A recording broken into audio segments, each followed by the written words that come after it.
look you in the face. I don't wanna have to lie. I wanted this love to survive. Now when I look in your eyes,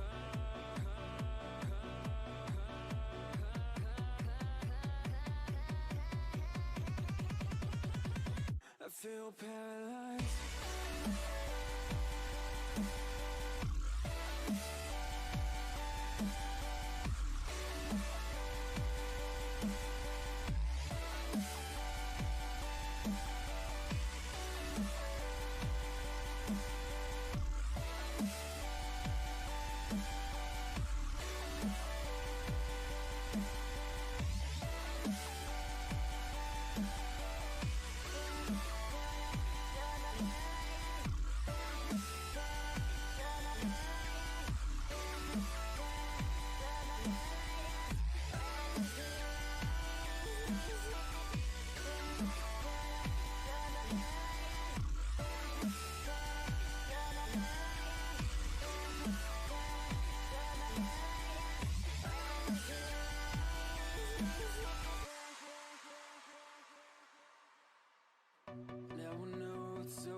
Welcome to round 3 today. We are back at Frogtown with a interesting matchup. We are seeing the last hurrah of Orks on one of our top tables. Should be a very interesting game. We have Orks versus Sisters for you, both undefeated in round 4, both vying for one of those last 2 undefeated spots that will be at the end of the tournament for first and second. So you have Sean Lowry playing Orks today versus Michelle Mack playing Sisters. So let's go through the list for you. I do have them all in chat here. I'll go ahead and get those linked. All right, so do what? I'm good. All right, so we have Sean today playing Death Skulls. We got a War Boss with Power Claw and a Combi Scorcher, and then we got a War Boss on Bike with Brutal But Cunning to Kill a Claw as his relic, and we got a Weird Boy with Fist of Gork and Maniacal Seizure and a Warp Head. We've got 10-man boys. Then we have a 30-man boys with 3 rocket launches, 3 tank buster bombs, 17 shooters and 10 choppas. The 17 shooters have stick bombs, or they all have stick bombs. The 17 shooters and 10 choppas. We have another 30-man boys unit with 3 tank buster bombs. These all have choppas this time. Then we have 21 Gretchens with grot blasters. So we got 3 kind of bricks of things. We have 2 5-man commandos and a pain boy. Then we have 2 5-man storm boys. And then we have the big, bad booty daddy himself, the Battle Wagon, with hard case, a def rolla, and a kill cannon, with the custom fortress job. Then we have another patrol. These are Goths. So then we have Gazgul Thraka. I guess maybe he's technically the big bad booty daddy. Then another Weird Boy with Warpath and the Jump. We have a 10-man Gretchen unit, a Pain Boy, and a truck. So not a lot of Goth support around Gazgul, but he's probably just there to be a giant pain in the ass on his own. All right, looking at Sisters. Michelle's playing Valorous Heart today, being supported by Ebon Chalice. Interesting choice, not taking any Bloody Rose today. So we'll have to see if we can get her thoughts on that later. As Bloody Rose seems to be the thing most people have been gravitating to since the new book came out. So we have a Canoness, and this is Valorous Heart. We have Canoness with Blessed Blade, the Casket of Penance, and then she has the Word of the Emperor upgrade. I'm going to double check which one that is. Let's see.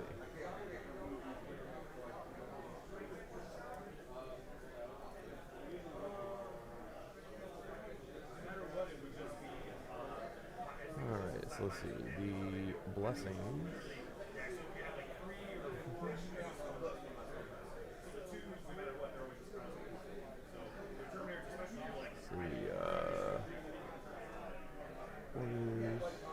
Blessings of the Faithful. So Word of the Emperor is the Fight Last within 3 inches, and then Miraculous ability, no invuln saves. So I call it the anti-Mortarian.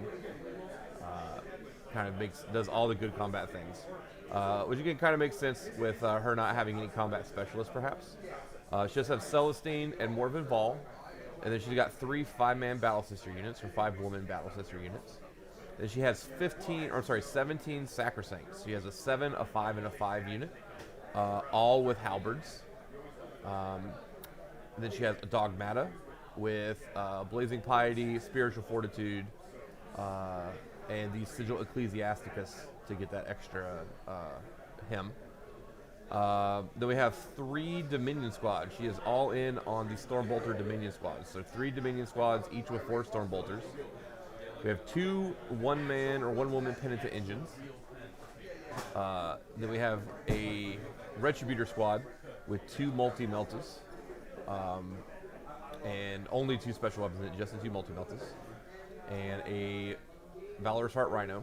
Then we come down to the Ebon Chalice Patrol. She has a Palatine, with the terrible knowledge warlord trait, so that's going to get her the extra. It's going to get her the automatic 6 at the beginning of the game on her first miracle dice, and then reroll, or she gets to get CP back on 5s. Battle Sisters, 5-man Battle Sister unit. She has a Seraphim squad with 2 hand flamers, and then 2 Retributor squads, both with 2 heavy flamers and a single Melta. And of course, all the Retributor squads have multiple cherubs. So pretty a lot of the good stuff we're used to seeing there from Sisters, but definitely some interesting choices. I don't think I've seen a lot of Valorous Heart since the book came out, but Michelle's 3-0, so it seems to be working for her.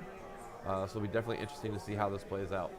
So we'll go ahead and go to the overhead shot, see what we got. Pete, any interesting news on deployment from the table down there?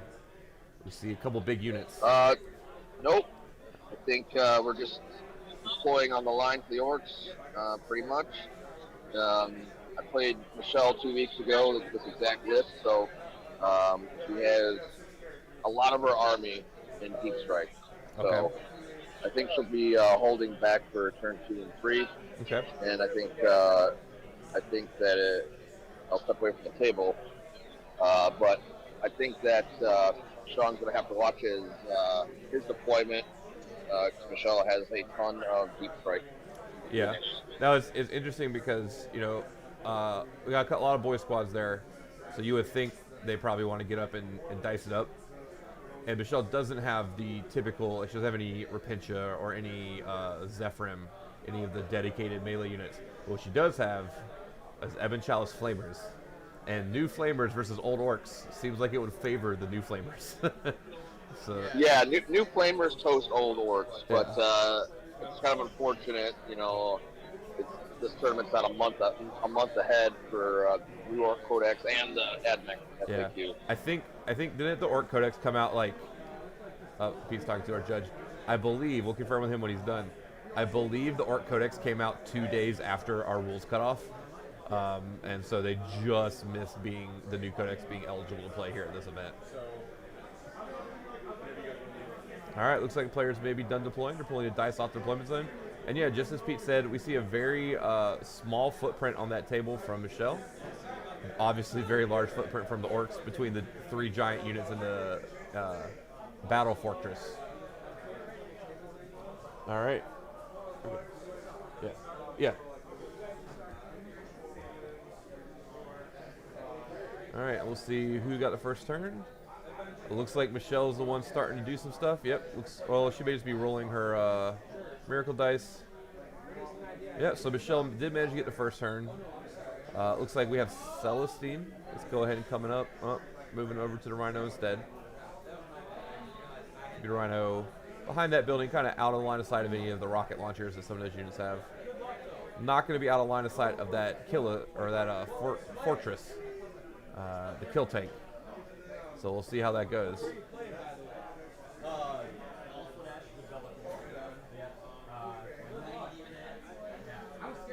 I think the Ebon Chalice Flamers are probably the thing that threaten the mission playing stuff from Sean the most. For those of you who haven't played against the Ebon Chalice Flamers yet, they do have a strat there is a strat to make all of the Flamers auto max their shots and then extend their range by 4 inches. So you can get 16-inch long Flamers that all do 6 shots each. She does have 2 units of heavy Flamers, Retributors, with 2 cherubs each, so she could conceivably put out 24 shots in a single turn.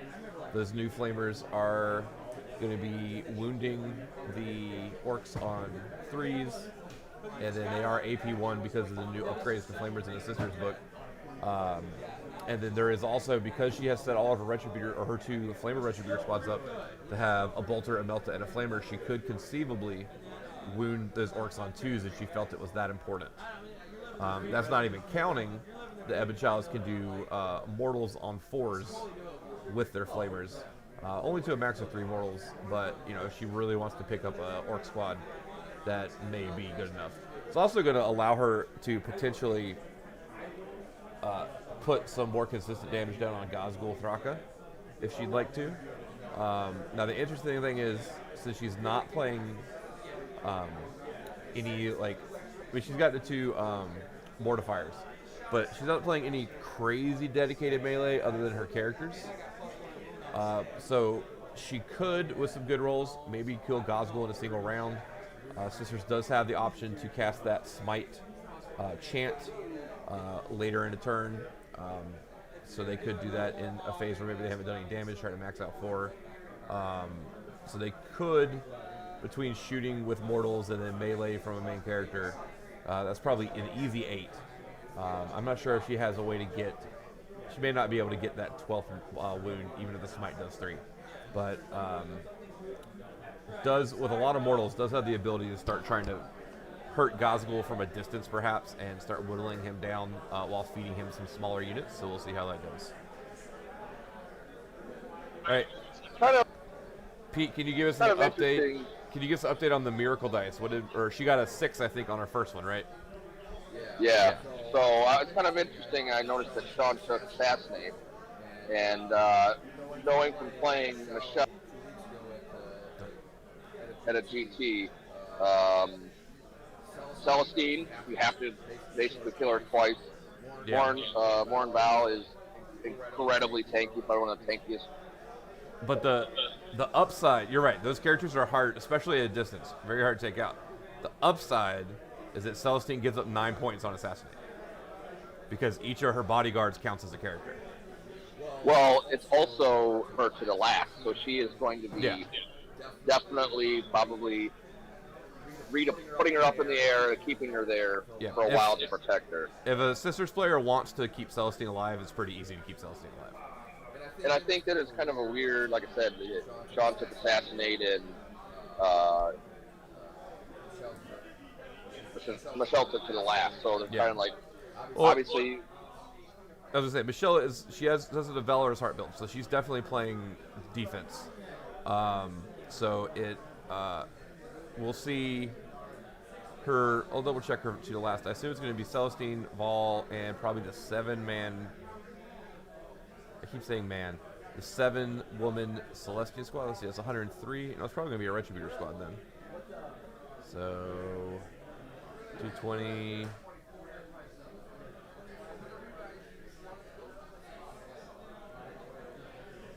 $110, $110. 110.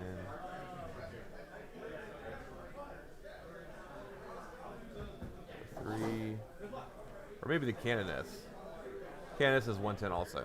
So we'll have to get Pete to tell us which character she has gone with for her third While We Stand. Her third While We Stand is either the Canoness or the Multi-Melter Retributor squad. It's the Canoness? Okay. So all 3 of her characters are Canoness.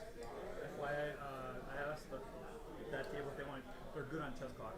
Okay. In case someone asks. Yeah. So all 3 of her characters, or her HQs there, are While We Stand, except for the Palestine and Dogmata. So it is an interesting kind of dichotomy in secondaries. It's going to be hard for both players to get high scores there. Obviously, if one player is getting what they want, it's kind of denying the other player a bit. So we see kind of a conservative approach a bit from Michelle, moving things up the board a little bit. Again, she's playing Valorous Heart, and this is Mission Overrun. It is not easy to get into the other person's objectives, as each player has 3 missions in their objective, in their deployment zone. So it's kind of hard to get over there and contest those. So Michelle's setting up for kind of a passive turn a little bit, trying to make sure she has time to counterplay or counterpunch if Sean comes over to her. She has set the mortifiers up. Now those mortifiers probably could just die pretty quickly. They also may feed a charge if the boy squads want to come up and try to get to those. But the thing they are doing at the very least is pushing back the jump. She's not letting Sean get an easy to jump into her castle, which is kind of between her 2 objectives that are on the sides. She doesn't want to give any easy 9-inch charges into that middle section of the board. All right, looks like we have We'll have to get Pete when he's over there to tell us. I'm going to imagine those may just be regular Battle Sisters. Or those may, no, I bet those are Dominions. Those are Dominions who move advanced, or pregame moved the Rhino up, got out, or hopping forward, and they're about to go try to put 6 mortal wounds on something. Now, Gazgul is over there. I'm curious if her plan is to try to just go ahead and put 4 mortal wounds on Gazgul now, because that would make it very easy for her to do 8 damage to Gazgul on a later turn to just pick them up when she's ready. All right, I also love this Rhino coming up the middle of these 2 ruins. Looks like she's trying to move block, especially maybe that kill tank, the Fortress. Nowhere for that to go up the middle of the board anymore. Anything that wants to come over there, like if the boys want to come over there and charge it, fine, but they're going to be kind of moving a bit slow as there's only a little bit of space between the Rhino and those walls. So I like the general move blocking of that middle lane. Really forcing the Orks to go around either side through those craters to slow them down a little bit.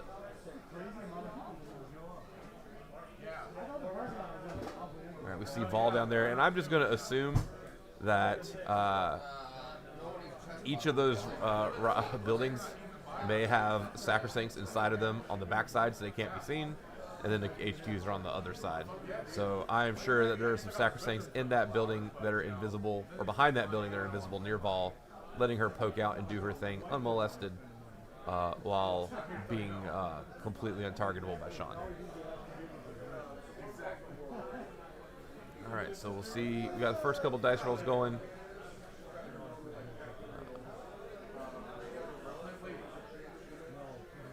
And we'll wait and see. When Pete gets back over there, we'll be able to verify exactly what's happened here.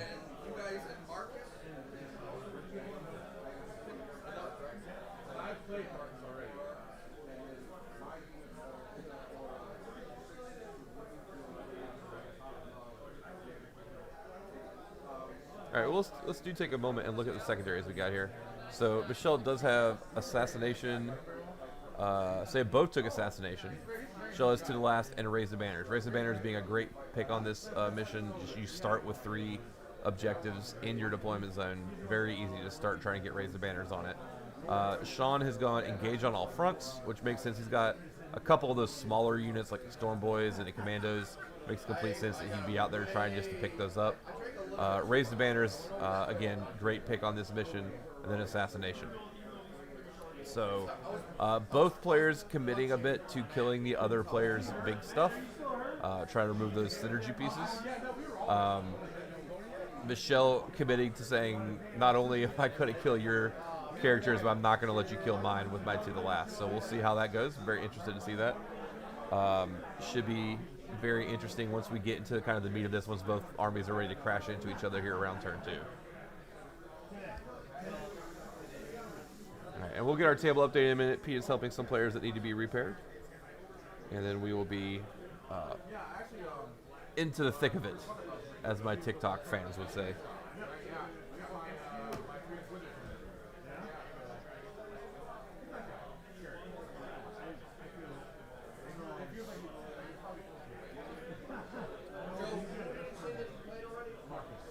All right, looks like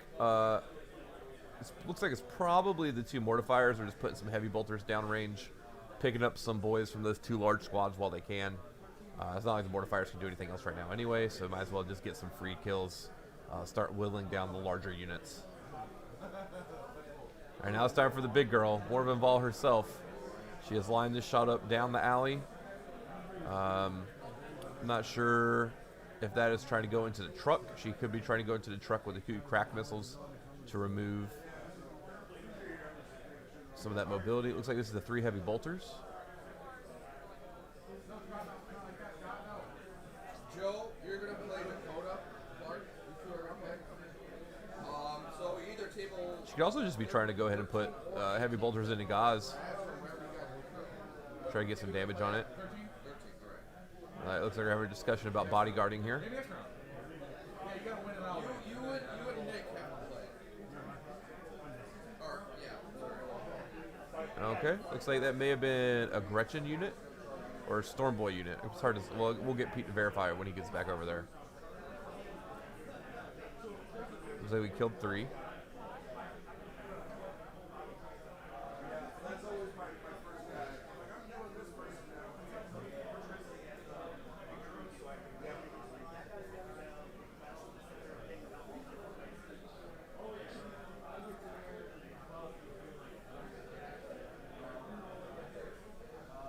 So whatever unit that is, and again, we'll get Pete to double check once he gets back. Michelle's very interested in finishing it off. It may be a Stormboy unit. She just wants to get rid of that mobility.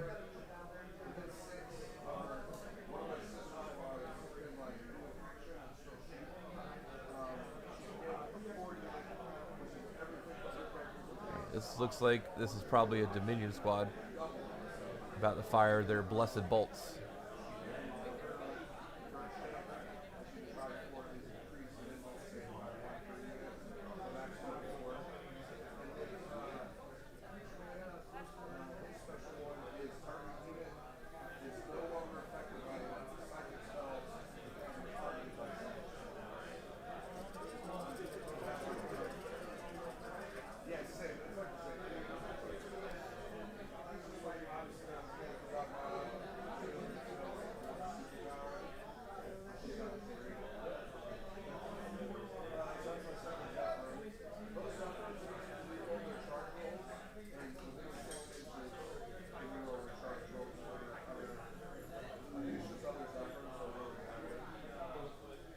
And since Michelle doesn't look like she pulled any hits out, that may mean that she did not use the strat this turn. She may have felt it was unnecessary.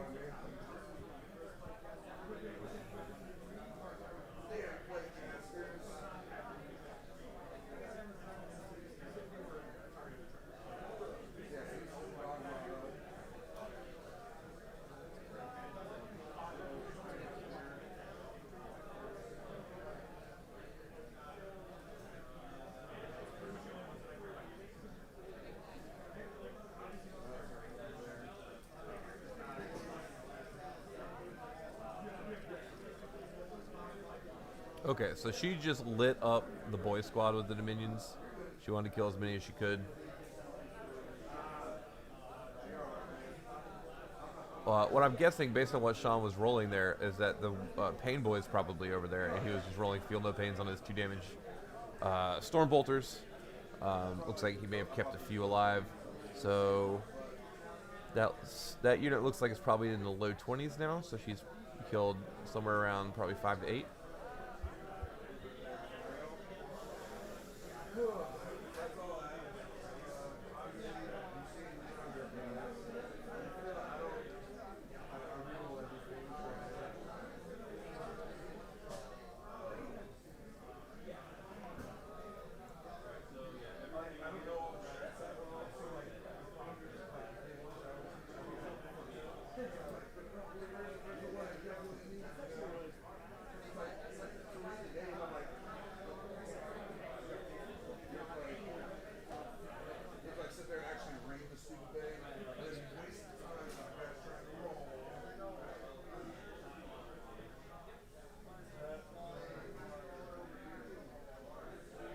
This is interesting. I wonder if Michelle wants to charge that truck with the Dominions to pin it and Gazgul back into deployment zone. Because Gazgul really needs that truck to move out of his way. This would be a great way just to slow him down and keep him out of the fight for a minute. Looks like Michelle's doing a CP reroll on her charge.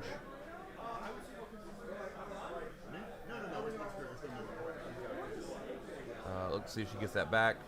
Looks like she still failed the reroll.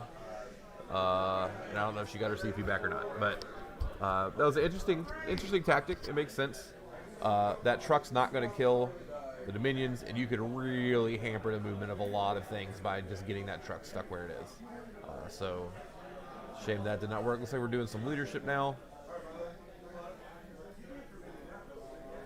Those Gretchens that look like they're in the back corner. Those may be the other Ork boys, actually.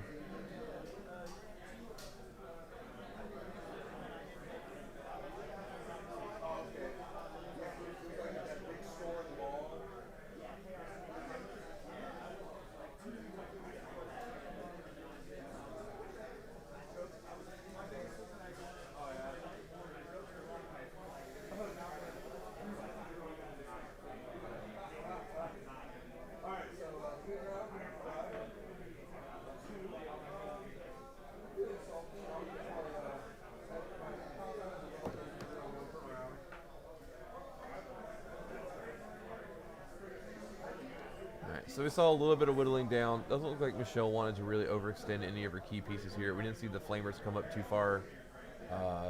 We saw one Dominion squad come up, but Michelle has 3, so setting up 1 is not the end of the world.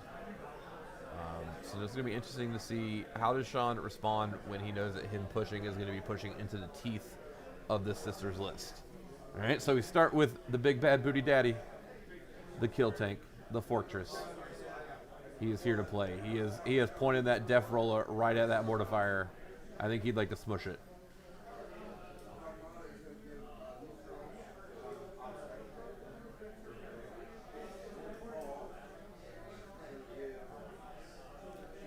Okay, it looks like it's our war boss on bike that is going to come up, and he wants to just deal with this flank on his own. I'm pretty sure that a war boss on bike is going to win the fight with a mortifier, so that should probably not be too much trouble there. All right, so Pete's headed back to the table. Hopefully he can give us or ask for a quick recap of what Michelle did on her first turn. What was she shooting at? And we'll watch Sean's turn unfold.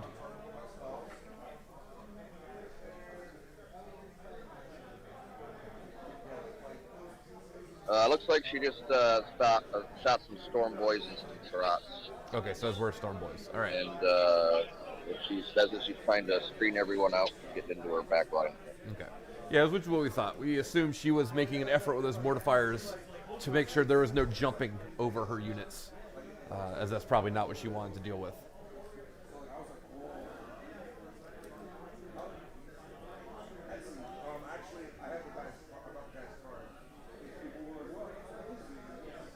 All right, and Pete, can you tell us the 2 big units in the corners, are those both boys or is one of them a grot? You're talking about the one There's the one he's moving right now? Yeah, there's one he's moving now, then the one that's in the ruin on the opposite side. There's 2 big boy units and a grot unit, but I'm not sure which ones are.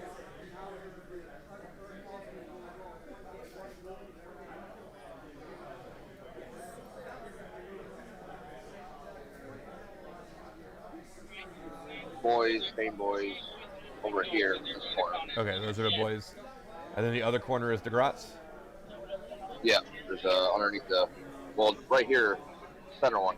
Those are the grots, and then he's moving boys in the other corner right now. And these are boys. So Okay. basically just got the grots right here. Yeah, okay. And there's boys, Pain Boys.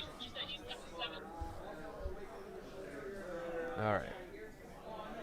So I'm going to imagine Sean was being a little conservative with those boys. He was just moving. He had them in the very back part of the table. He wanted to, probably that was his choice to maybe jump up. And so he wanted to make sure that they didn't get molested on the first turn.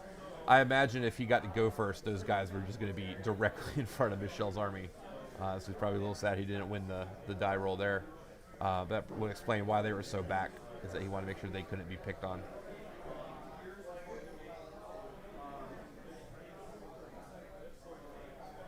All right, Pete, when this fortress starts shooting, you got to give us the lowdown because this is what the people need to know. We need to know how the fortress performs.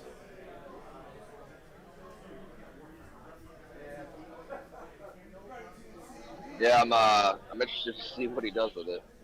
I don't know if he's going to just sit there on that point and block it and keep it, or yeah, it's definitely that's definitely a reasonable just roadblock. Like it can hold that objective while also just not letting people come that way. So that's definitely a valid thing to do. Michelle's list, notably, it has 4 multi-meltas in it and 6 cherubs, but it's not necessarily as many multi-meltas as some sisters lists play.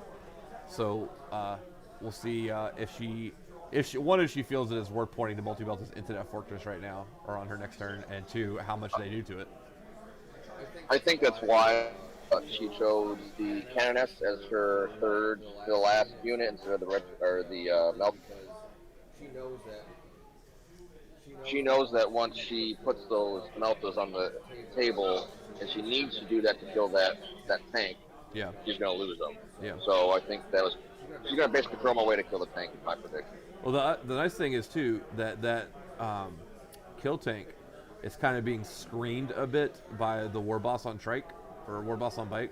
So even if the multi-meltas are outflanking and they want to come in, they're not going to get within any easy melter range because of where that war boss came in to that crater. I don't like that play. I don't like the war bike in the crater. It's just going to get destroyed. She's going to be able to do a bunch of mortal wounds to it. And I think you just threw away that unit, to be honest. I don't think it's going to get any benefit. Yeah. Now the thing is, it's still a war boss on bike. It's not the easiest thing to kill. So it's a question of how much fire is she willing to divert from the other things that are probably more important over the course of the game. I agree that war boss, if she doesn't want it to live, is not going to live. But the question is, how much fire does that take away from things that she needs to shoot at? So we'll see.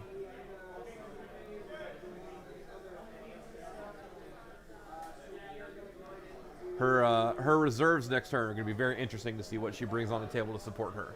As it sounds like she definitely put a lot of her eggs in that basket to set up for her reserves to come on and kind of be like an untargetable counterpunch. Yeah, I mean, keep bringing it up, but I played her 2 weeks ago with my Iron Hands list, and I basically had to focus on making sure she couldn't drop behind my lines. Yeah. So obviously it's a little bit easier. He's got the bodies to screen out, but he definitely needs to make sure he does that at all times. Yeah. Which is going to be interesting because the Ork list definitely wants to push forward. It doesn't necessarily want to stay in its deployment zone. No, I mean, you don't want to keep a full boy squad Yeah. to screen out stuff. It's just not. Which not maybe why she was starting to pick on things like the 5-man Stormboy units. Is maybe her plan is, I want to take away the things that can go in a lot of places and make you have to commit your larger units to one specific part of the table. Yeah, like her list is a lot of shooting. So it's going to be how quick can Sean get in and lock down all those shooting units with the boys. It's Sean, I think, has to basically leapfrog through the ruins to get over there. Yeah. And I think that he's got to start doing that turn 1 because you won't be able to get into there until at least turn 3. All right, well, it looks like we have our jump. Those boys in the top right corner are jumping down to be 9 inches from that rhino, which sounds great because if they charge that rhino, I'm not sure they're guaranteed to kill it, at least not on her turn. Especially if they get warp. I don't know. If they get warpath, they might just kill it. But I imagine what he would love to do is wrap it. And he could probably set up his attacks or his movement in such a way that only a few things get to attack it. That's not enough to kill it. And then potentially he could wrap it and kill it on her turn. Have, that big giant squad of boys being right up in her face when her turn starts would probably be great for her. She would love that. Again, she doesn't have any dedicated melee units. No Repentia that can just easily pick up a squad of boys or anything like that. So we're gonna have to see how she wants to respond to a big unit of boys jumping in her face.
couple mortal wounds going into the squad over here.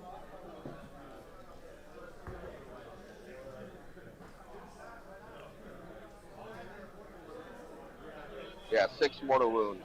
Brutal.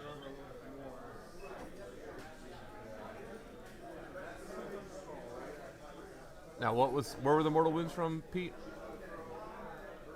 The sister squad here. The Dominion squad did mortal wounds, like in Overwatch? Yeah. No, it's Michelle shooting. I'm sorry. Yeah, it was Overwatch. Sorry. Okay. I was gonna say I thought we were gonna get some charges. All right. So the truck, I assume, charged the Dominions to soak up that Overwatch, and she just went ahead and popped the mortals. Oh no, sorry. It was not Overwatch. It was normal shooting.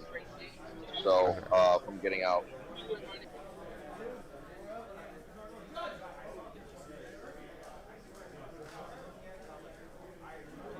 All right. So Pete, clarify for me: are we on Michelle's turn, or are we still on Sean's turn? This is Sean's turn. He's shooting. I can't hear you, Pete.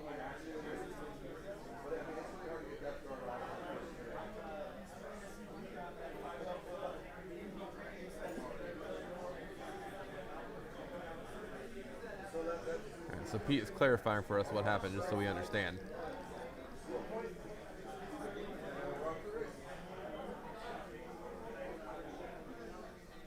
So I was just clarifying. It was the Blessed Bolt stratagem from the Dominion squad in Michelle's turn. They were just resolving it late.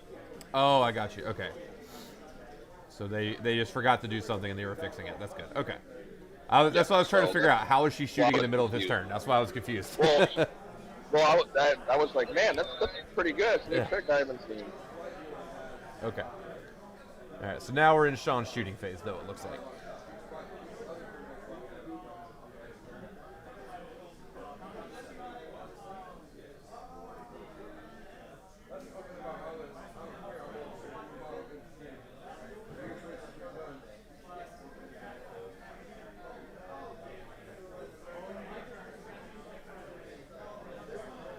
Alright, looks like we're going to put some shots into the Rhino here. Seeing how many boys are in range with their sluggers.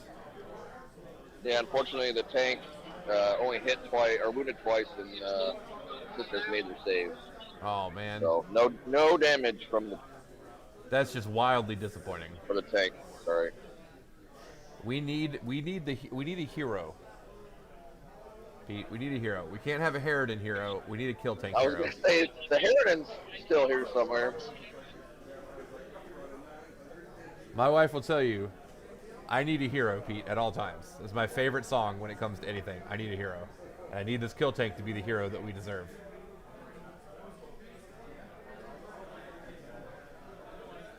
Well, right now the Harridan is terrorizing some chaos.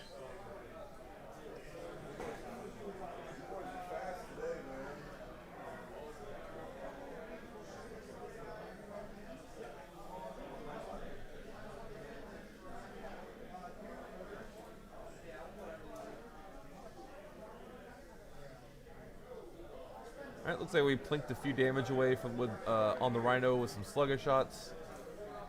Again, I'm interested. I'm going to be interested to see how Sean moves if he makes this charge. How many boys does he want to attack on the first turn? He may do the charge in such a way that only one can attack and not kill it, which I would think would make a lot of sense. But he may want to just kill it and get off the table.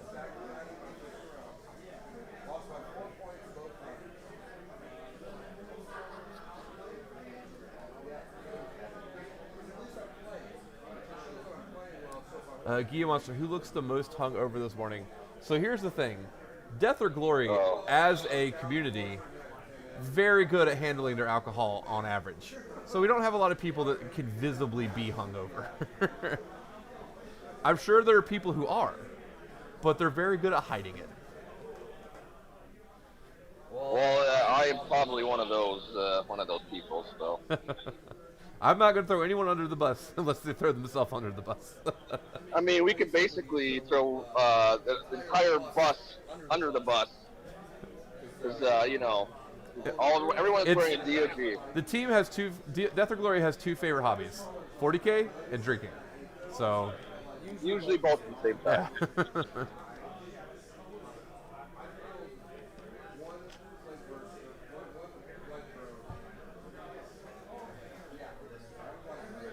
yeah. We stayed up late playing like Secret Hitler, I think it's called. It's a board game. Okay.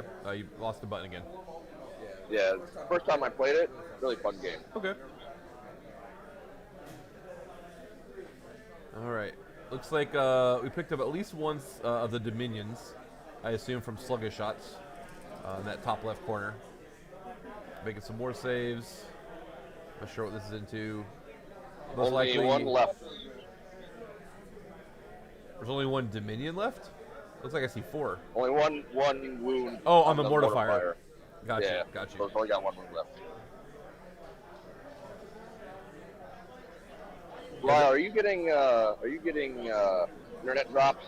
I'm getting it on my end. My internet appears to have been holding firm the whole time. In fact, this is our the first time all weekend I have not been dropping any frames whatsoever on the stream.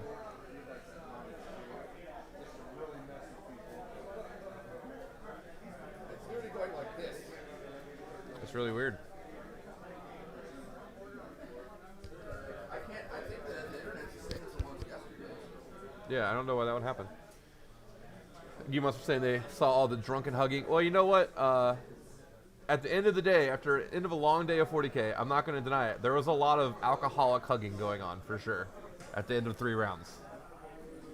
We're huggy already. We just get more. Yeah, it's a very handsy group of gentlemen who only become more so after a day of 40K drinking. Well, as a smaller gentleman, and like 90% of the DOG guys are very large. That's men, true. Yeah.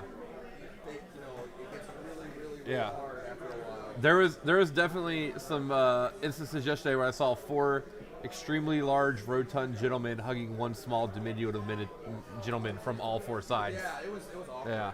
I think I'm not even joking. I think I'm the only medium jersey in the order. Probably. This is not a small group of people. Oh, it looks like the mortifier survived, though. Whatever save that was, she passed it.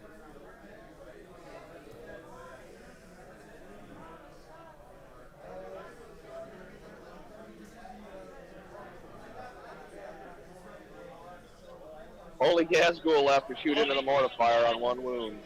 So if Gasgul doesn't kill the mortifier, it survived that entire side by himself. Well, he's already served his job, so him dying at this point doesn't really hurt anything. I guess she would get a fair number of attacks out of it next turn. Morale victory. Yeah, moral victory, yeah. Because, like, I think we just assume those Dominions are going to get charged by everything over there pretty easily. So I don't think the Mortifier is likely to get hit by a charge because it's probably a -2 move through that crater. Michelle re-rolling a 1 failed roll to keep the mortifier alive.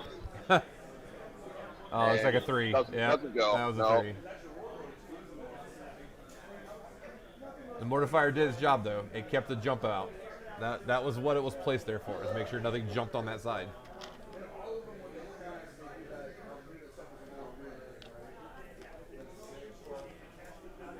So you definitely see here the Orks are going to be trying to put the vice on. Looks like they're going to be trying to hold down the left and right sides of the middle of the table. So Michelle's going to have to kind of punch her way out to give herself some more room before she just gets kind of smothered. Or overrun. Metal Wagon is getting ready to charge the mortifier. Looks to be like a... Now that makes sense to me, because if the kill tank gets over there, then it is bodyguarding or lookout stirring for the war boss. He just barely gets in with an 8. See, That's a -2 for the traitor. This makes sense seeing the war boss up there now. Like, you question that. Now the war boss is being lookout stirred by the kill tank. And, you know, even if she kills the kill tank with multi-meltas, that war boss is just going to zoom up and start murdering stuff on the next turn. So that makes a lot of sense, bringing them up together, if that was the initial plan. Obviously could have failed with a bad charge roll, but we don't have to worry about that. So now let's see what he wants to do with these orcs into this rhino also. Sean almost failed a 1-inch charge +2 for the crater by rolling a 3. That was a close call.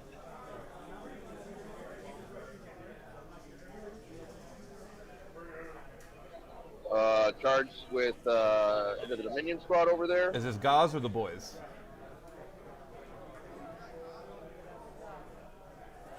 Gosh. Gauze, Anderson. okay. So yeah, Super in. I like what he's doing is that he's making sure that his 3 big threats here are just sprinting across the table. They're being surrounded by everything. That's fine. But it's going to be really hard to deal with all 3 of these threats at the same time. At least with any speed. I wonder if Michelle is thinking that she could have not put the units in the middle of the table to give Sean the charge in turn 1.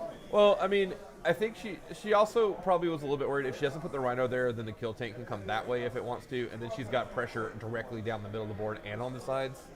Maybe she didn't want that. I understand her wanting to. She also just may not have seen the jump play from the side coming into the middle of the table, and she may just not have wanted to leave that unscreened out. And she may just have been willing to push it back and make them have to hit a 9-inch charge. So we'll have to try to get her thoughts on that after the game is over.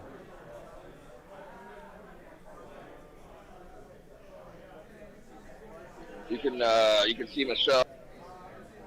She's pacing nervously. She looks not looking happy. Yeah, I mean, I think the kill tank hitting that charge is probably not what she wanted. That was not an easy charge for it. I think she had to assume Gauze was going to get up in here with the boys. But that kill tank being able to screen out the war boss is annoying for sure. Or look out, sir, for the war boss. So I wonder if that is something she was not anticipating.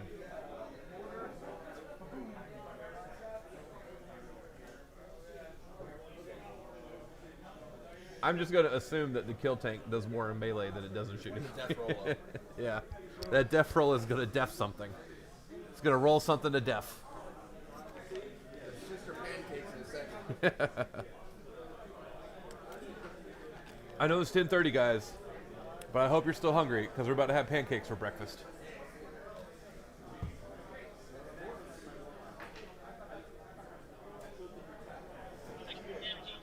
And the death roll does its thing.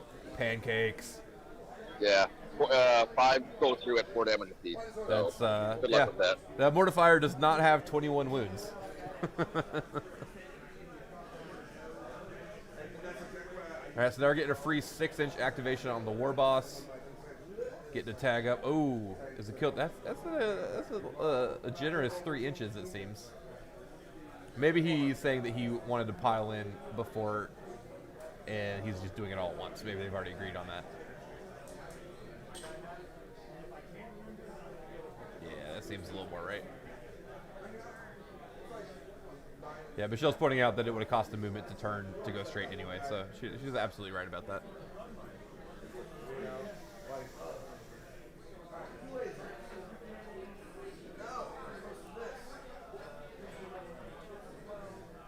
Okay, so it was the war boss that killed the mortifier. Oh, okay. And then the kill tank is hadn't getting a 6-inch activated, activation. So we have, so 3 and 3. Yep, that makes sense. Sean, I think, planned that perfectly. Yep. Now, I mean, he's not getting that objective because I'm sure she's got more than one person touching it in her ruin. Or maybe not. Maybe she didn't want to be visible through the ruin, and maybe she thought it was completely safe. I'm not sure. Can you tell us, Pete, in that ruin across from the kill tank, is there anybody touching the objective? Yeah, Michelle's got, looks to be 5 sacrifices. Okay, and they're all on the objective? 4 of them are. Okay. So 4 out of the 5-man squad are. So she'll still have that. That's fine. Now, this is an overrun. I'm pretty sure overrun is a 1-2. Let's double check.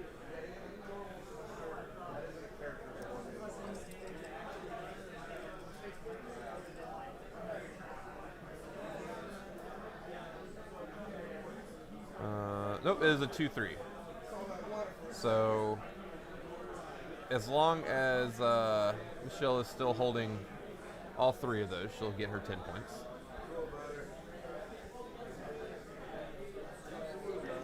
So Gaz, as expected, deleted the Dominion squads. That was not a thing that was ever in doubt. And Pete, can you tell us, did Gaz take any damage on turn 1? No damage on Gaz. Okay. So he's free and clear. He is a full health Gaz, which means it is going to be basically impossible for Michelle to kill him before Sean's next turn.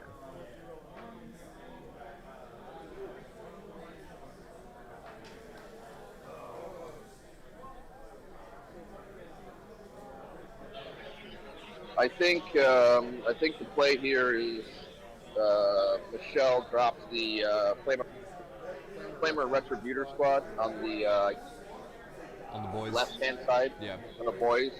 The Dominion squad shoots into Gaz, dealing the 6 mortal wounds, or try to deal the 6 mortal wounds, and then everything else goes to the other side to kill the kill tank. Yeah.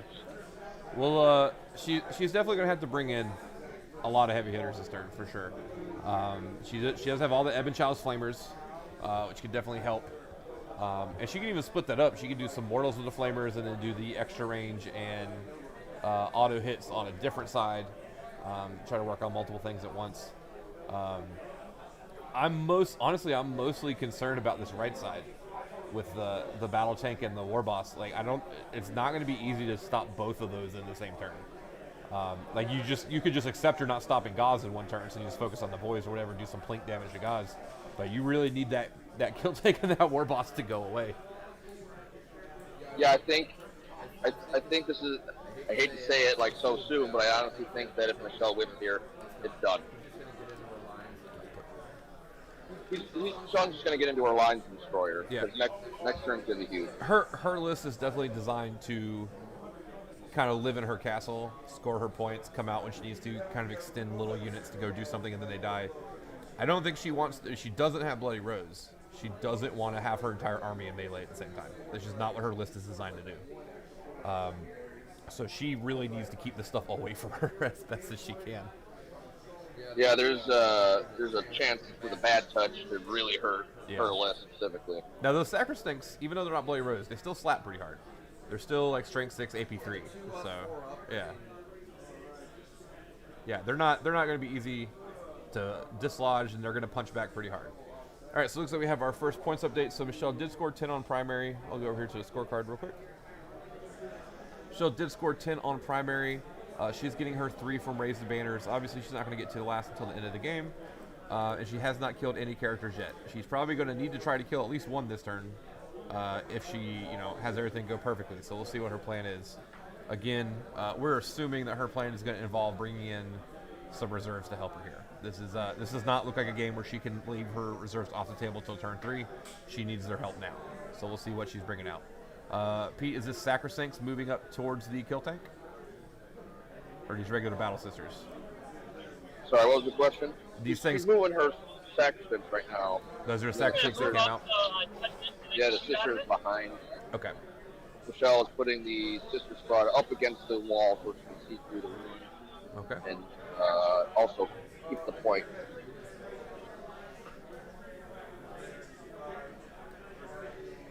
And these are Dominions that she's moving up next to the kill tank, I take it?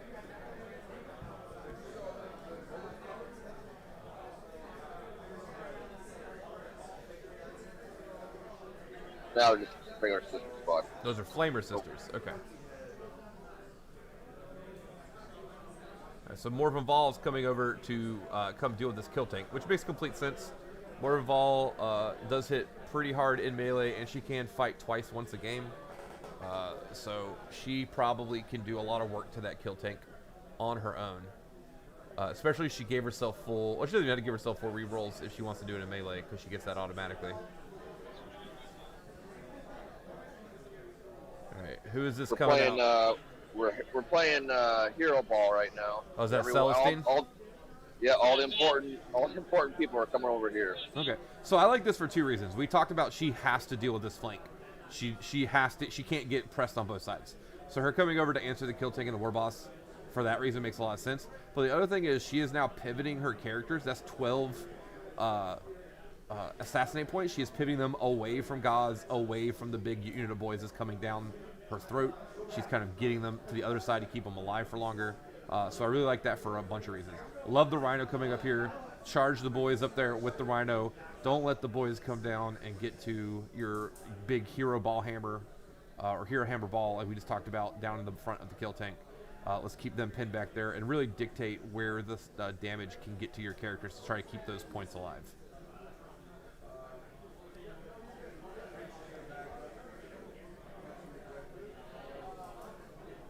And, you know, the thing I love here, Pete, is if I think it's pretty reasonable to think that Morvenn Vahl plus Celestine can deal with that kill tank. If she brings in, which it looks like she's doing, she brings in some flamers to get maybe 4 mortal wounds. She can bring in Dominions to get 6 mortal wounds on that war boss, perhaps. Pick it up in shooting. She can easily just kind of clear this whole side out at once, which means it opens her up if she wants to bring in like heavy flamers on the left side out of reserves. She can start working on that boys unit and really start whittling that down at the same time.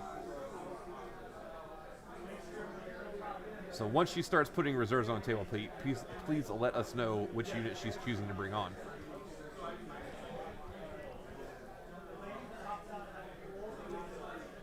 Sorry, I was making fun of the double Drukhari here on table 2.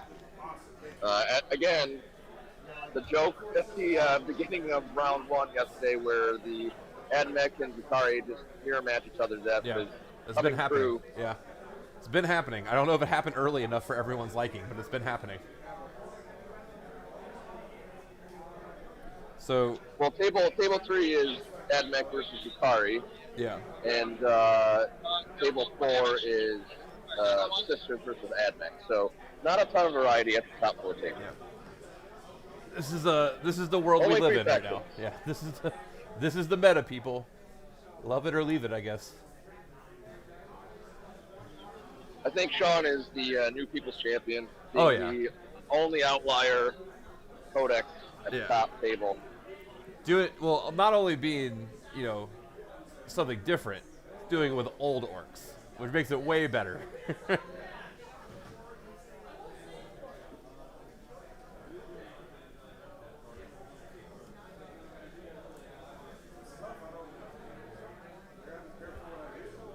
All right, so I really love what Michelle's doing here. She's really committing to kind of pivoting, trying to flip this table a little bit. I think she's just kind of she's just giving Sean that bottom left objective a bit. Probably realizing she can't really fight over it, but she can fight on the right side of the table and maybe push her way across, which I think that's a great idea. Yeah, I think she'll probably just try and keep Gaz, ring around the rosy. And either force him to come and assist the kill tank section, which will delay him a turn, or just go and press that back objective of Michelle.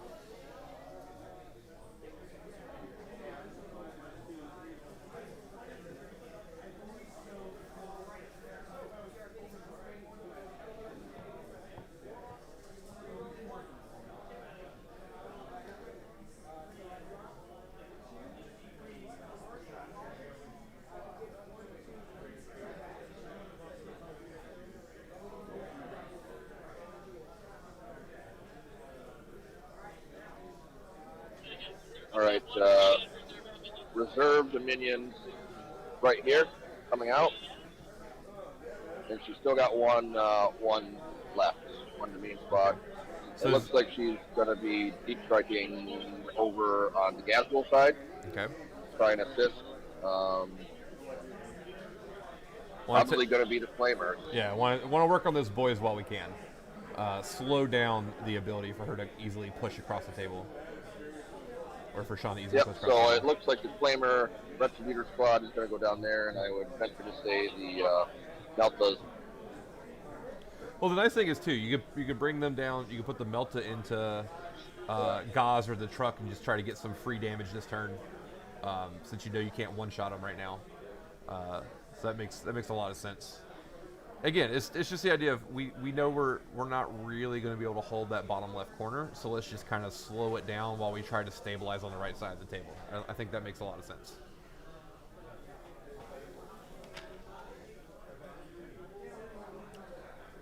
Because let's be real, if those flamers use both their cherubs, there's probably 24 dead boys.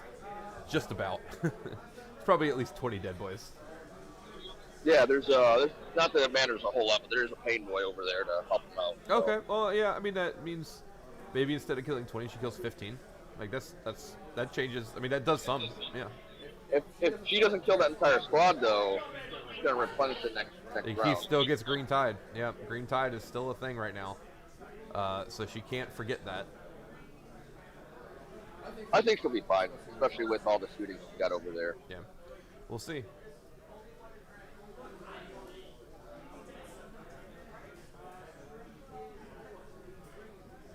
I think the people need to see Celestine versus the Kill Tank. That's what the people want. You want Angel Pancakes? Is that what you want?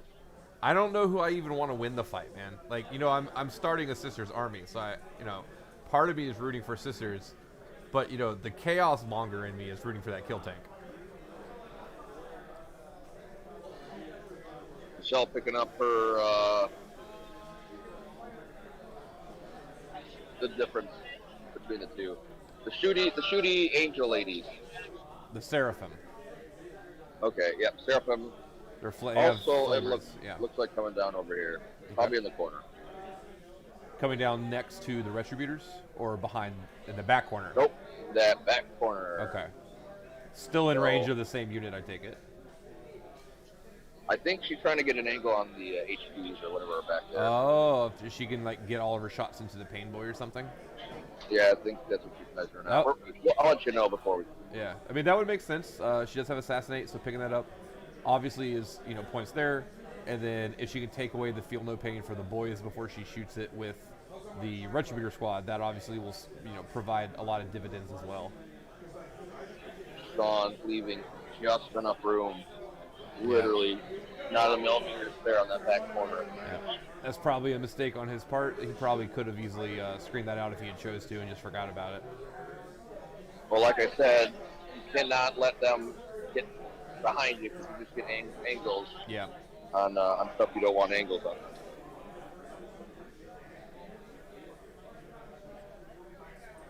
Now, Pete, can you tell us, are they playing those walls as obscuring or as cover?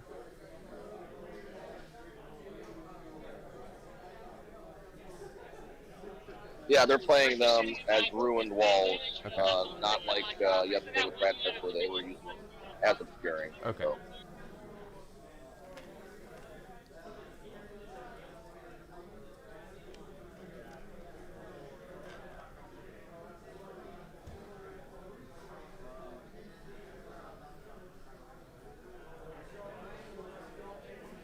And Pete, can you let us know, what is Michelle's Miracle Dice situation at the moment?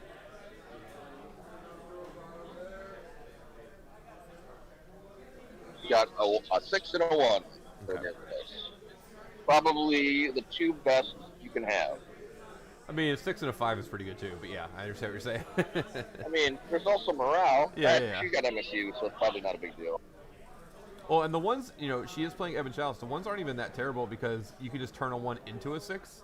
I don't know if you how familiar you are with the Ebon Chalice rules, but on an Ebon Chalice unit, you can discard a Miracle Dice to turn any other Miracle Dice into a 6 as long as you use it immediately. Yeah, so it's basically like whatever she wants, either two 6s or 6 and a 1. Yeah, so 2 1s can be a 6 or 2 1s, basically.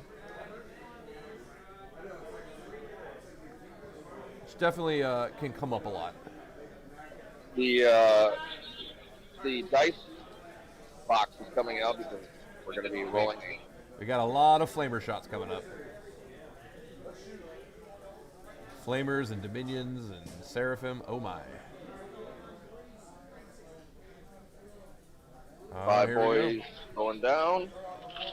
And did she already shoot the Pain Boy with the Seraphim, or is she choosing to do this first? I think she's shooting the Flamers. The Retributor Flamers first? Okay. Yeah, I think that's what she's doing right now. I wasn't sure if she would... Sean So I'm trying to outrange the flamers, but they're going over how far. He's not going to be able to pull enough models to get out of range. Yeah. Did she choose to pop the auto 6 plus 4 inches? Yeah, because I think she kind of knew that he was going to start pulling. Yeah. Yeah, pulling from the front. It's one thing to pull models out of range of a 12-inch flamer. It's a lot harder to pull them out of range of a 16-inch flamer. Yeah, and I think the other thing is that Michelle is right at pretty much the maximum for the super squads that are on her rear objective in that ruined wall. So she gets some extra firepower from there. Yep.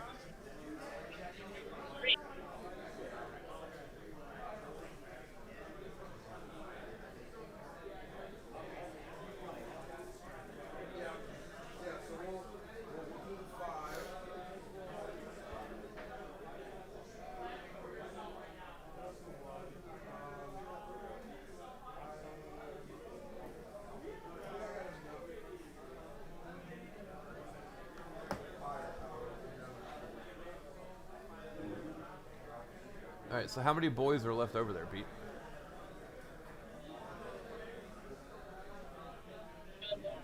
Sorry, what was the question? We had a misroll here, so we're trying to figure out the best solution to sort it out. Oh, okay. Let's see, we got CK down there. Yep, that's the job for CK, head judge.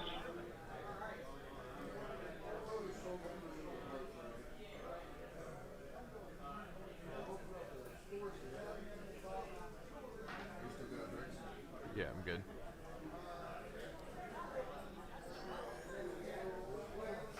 I'm glad that cable's working. I was worried that our $100 50-foot cable was going to be bad again. Yeah.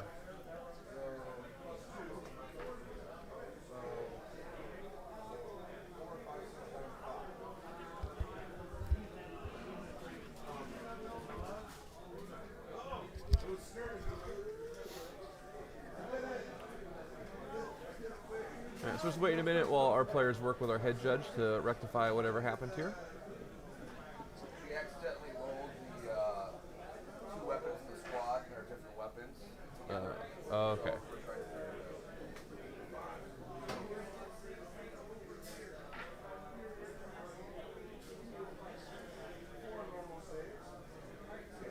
Alright, looks like we are using some of our cherubs here from our Retributor squad. He's pulling those babies off the table. Stupid babies. Get off my table.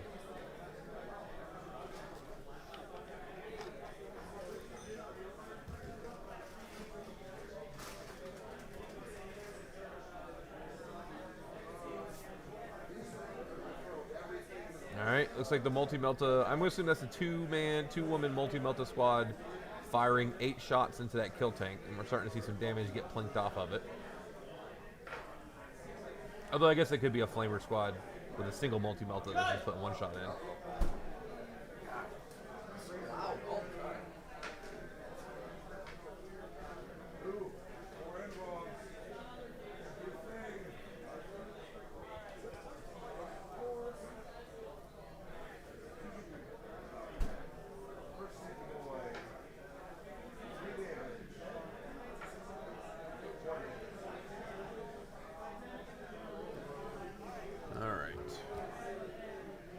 So we'll get more of an update on what's live at the end of this turn when Pete gets back to the table.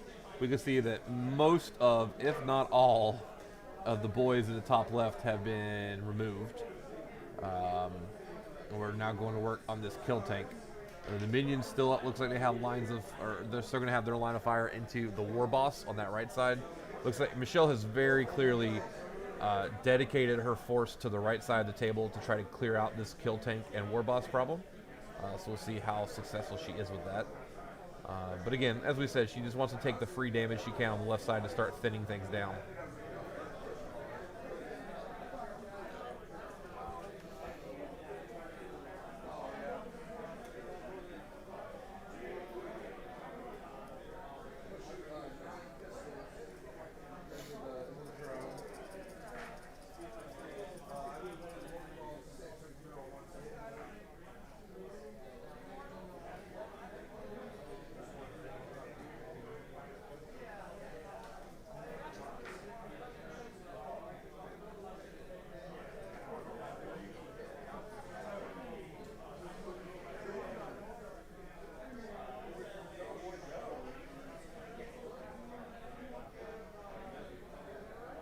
we got a lot of saves. I'm going to assume this is into a boys unit. I guess it could be into the war boss, perhaps. Nope, this is finishing off, or trying to finish off the boys.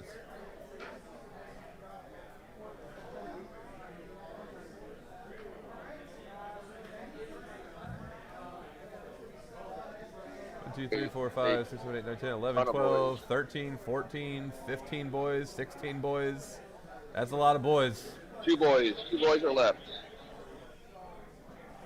You should still have some shots into them. Yep. And there's 2 boys. And looks like it'll be the 3 HQs.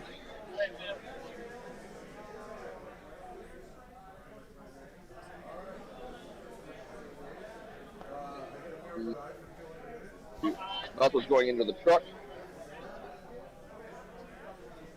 And Michelle is Get rid of that baby.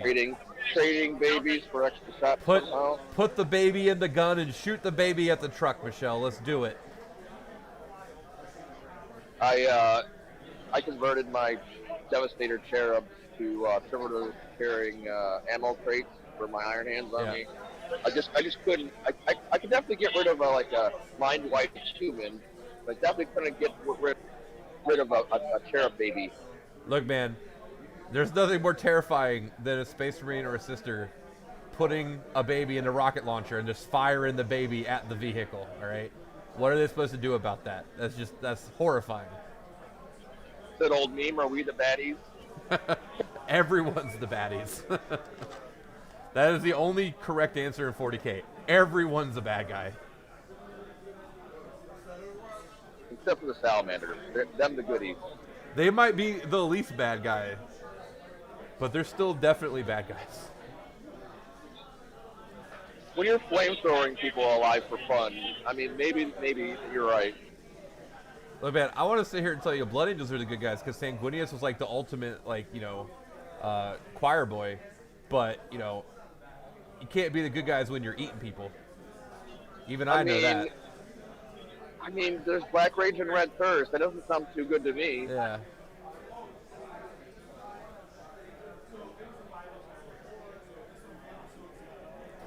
I can tell you unequivocally that Space Wolves are not good guys because furries are never the heroes. Yes. I'll go back.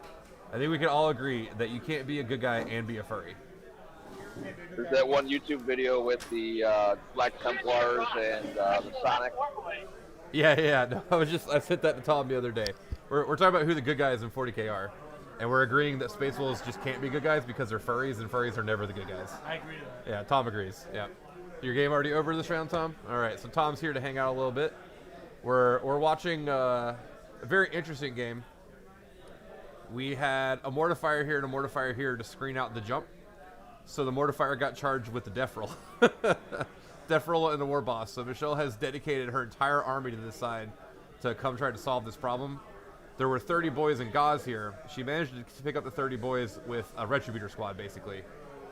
So Gauze is still over there, but we think she's kind of giving Gauze this side of the table, and she's going to start trying to flip the table in the opposite direction and kind of kite Gauze across. He cheated.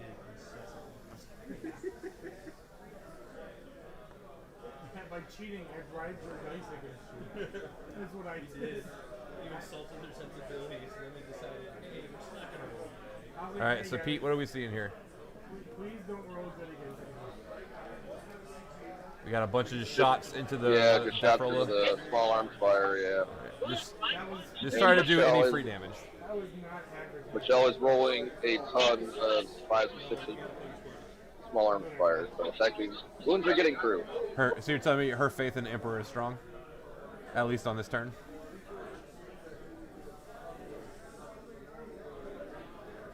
All right, but I need to see what we're all here No for. tank. There's 1 wound left. That's it. 1 wound? All right, it's time to send in the angels, Pete. It's time to send in the angels. I want to see Celestine versus this kill tank. Now, has she shot those Dominions yet? The ones on the bottom right? No, she hasn't even done that yet. Okay.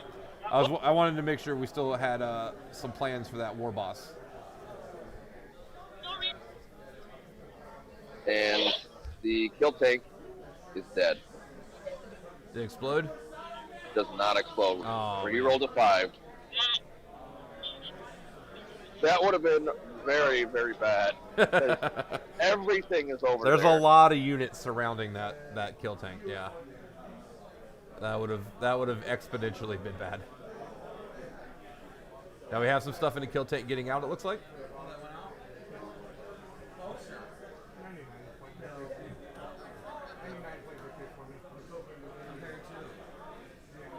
We were just discussing the tank does deep 6 mortal wounds within 6 inches. That would have not been good. No, she literally almost lost half her army. That would have been very, very bad.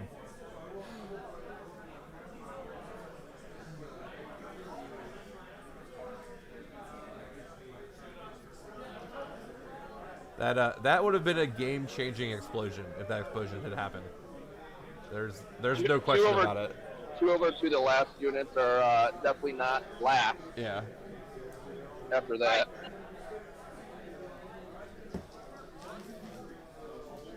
The minion squad into the warboss.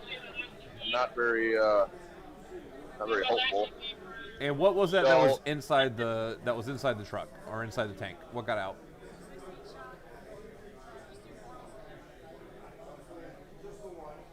Boys and a warboss. Boys in a war boss. All right. We're in the tank, and then Michelle is using the last of her CP to do the mortal wound strat with the minion squad on the warboss. So Michelle is out of CP already. Now I'll double check the list. I think the war boss on the bike is the good one. Is the one with the relics. Let me double check. Yeah, the one on the bike is the one that has the warlord trait and to kill a claw. So we're not thrilled that there's a war boss that's still going to be on the table that got out of the truck, but it's definitely better than leaving the war boss on the bike around.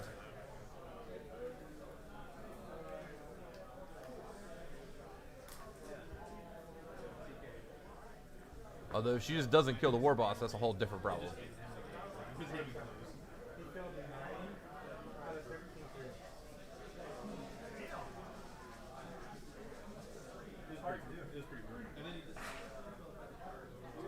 Alright, looks like we have a few saves on the war boss.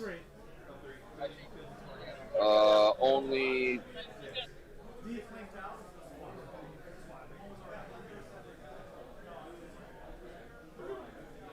I'm sorry about that one. I felt bad.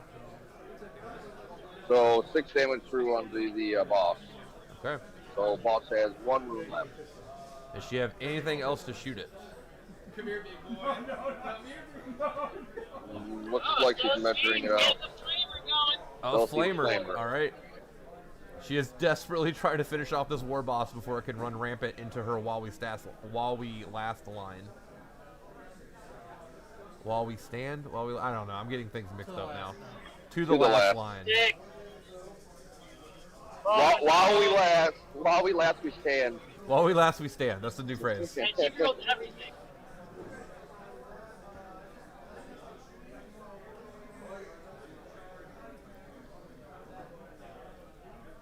And did she? Ooh, 3 goes through Please fill 1. I see a 1. That's it. and gone. All right. So there's still a war boss over there, but that is definitely a less scary version of the war boss that is about to get in her face. So Michelle did exactly what she needed to do. She regained control of the side of the table with all of her important stuff. She thinned out the other side of the table. Pete, is there anything on that top left objective at all? Is there still a pain boy up there? Yeah, he's got an HQ and looks to be 1. Yeah, so 2 HQs on it, and then Are there any boys left in the top left corner? no. Okay, so we're not green tiding over there then. That's the important thing. That's what she didn't need to have happen. If she didn't need to get down to like 1 guy left. And Yeah, then, 2 boys left. Yeah. That's like maximum value almost. Yeah, that would have been terrible. How are we feeling about this game? I think Michelle definitely has reestablished control of it. It looks like to me.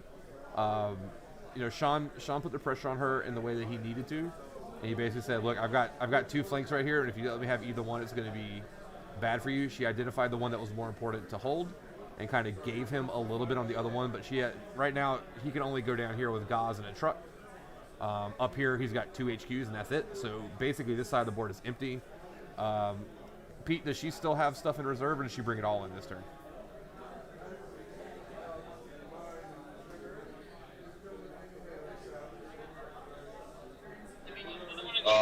One more Dominion squad and one more another Retributor squad. We didn't even put that on the table. All right, so another Dominion squad, another Retributor squad. So it's going to be very hard to keep them out from over here, so she should easily be able to regain control of that next turn.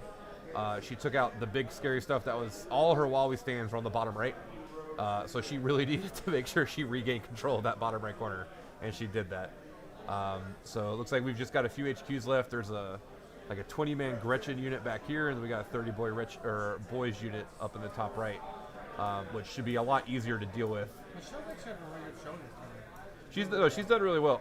I was surprised at her list. I haven't seen a lot of Valorous Heart, but she's clearly making it work. I was a little worried if the Valorous Heart would be able to punch back against the Orks, without the Bloody Rose contingent of like dedicated melee stuff. But she's really having the Flamers in her list carry a lot of the heavy lifting. New Flamers versus old Orks is not a good matchup for old Orks at all.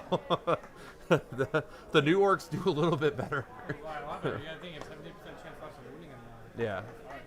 So, the new Flamers are definitely showing off against the old Orks right here, as they've just been picking up boys left and right. Like, she has a strength 4 Flamers now against tough toughness 4. Well, the heavy Flamers are strength 6, so they they're strength 5 or strength 6. I don't remember. Or strength 5. Yeah, because 5. we're heavy Flamer, but then I thought everything went up by a strength. No, Just the hand Flamers and the Mutarium Flamers, whatever. Yeah. Flamers still 5 of them. Oh, they're still regular. I thought they were. I thought they were. I don't know. It doesn't matter. They're at least strength 5 AP1. That's the important thing, which makes them perfect against Orks or old Orks.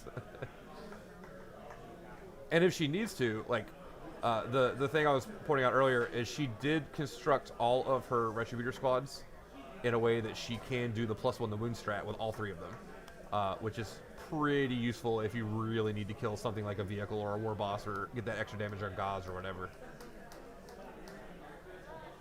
All right, so we have charged the Rhino into the boys that got out of the fortress to try to stop them from charging down into her while we stand castle. Again, it makes sense. She is playing the game very, I wouldn't say defensively. She is killing things when she needs to go kill them. But her game plan is absolutely based around the fact that she has while we stand. Sean took Assassinate, and so she could basically get 30 points if she makes sure he doesn't kill any of those things. So she is absolutely sculpting her game plan around that. She's trying to keep her 15 alive and keep Sean from getting those 15. Rhino Tread's not doing anything. No, that's And the boys are now, the Rhinos are doing exactly what it needs to do, is just be there. I think if it had killed an Orc, that would have just been a pleasant surprise. Because I'm pretty confident 10 Orcs are not killing a Rhino without buffs on them. I don't know. Sometimes you get lucky. I kicked the sister squad to death with a Contemptor, multi-Contemptor. Well, that's fair. We'll see. It's not like it's not like the boys can't do anything.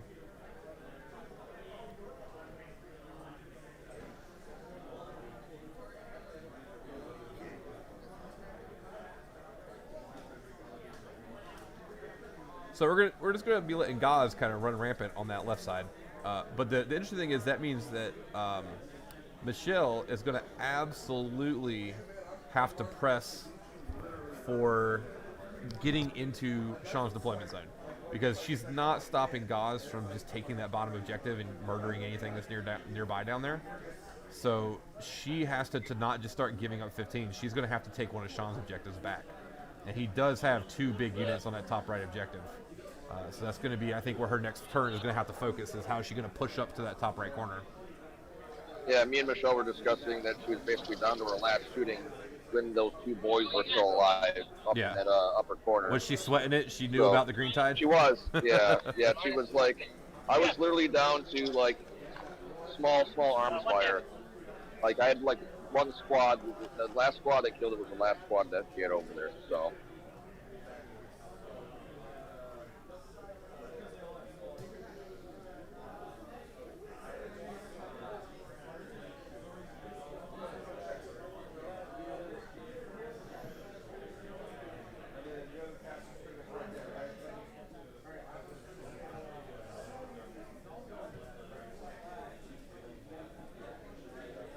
we done with Michelle's turn at this point?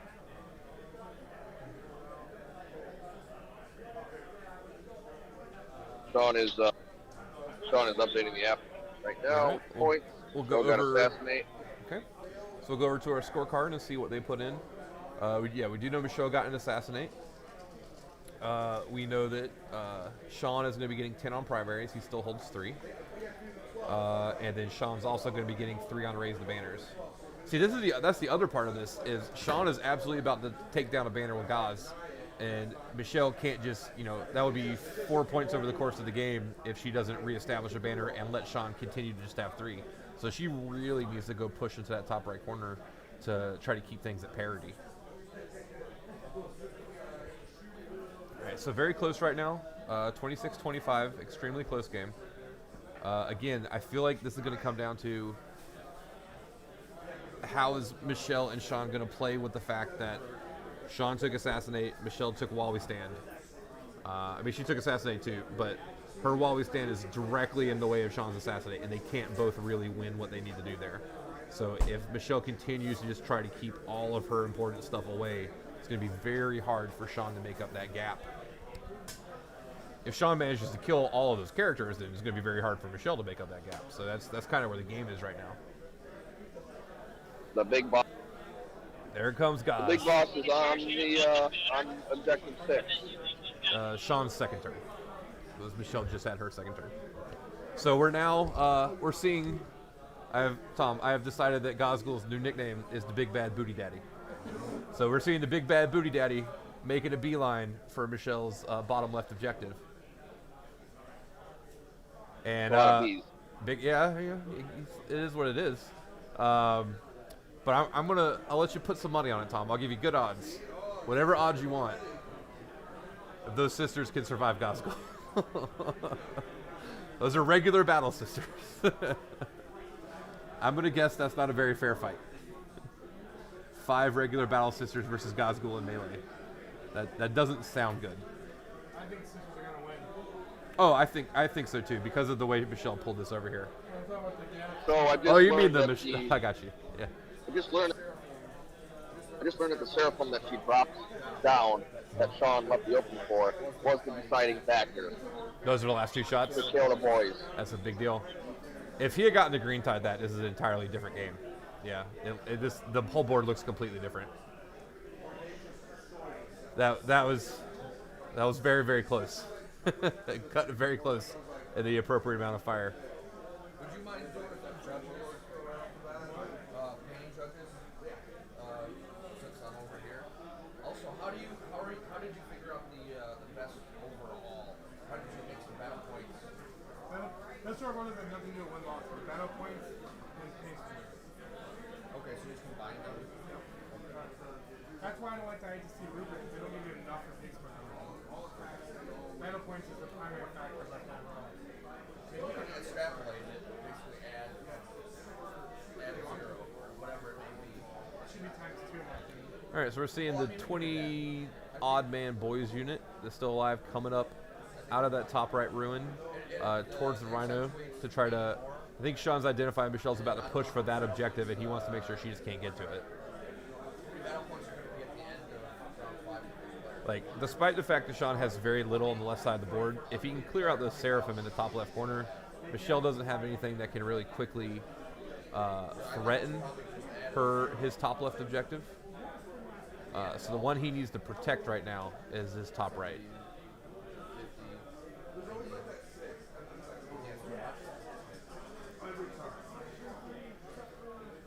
Like a times 5 maybe? Do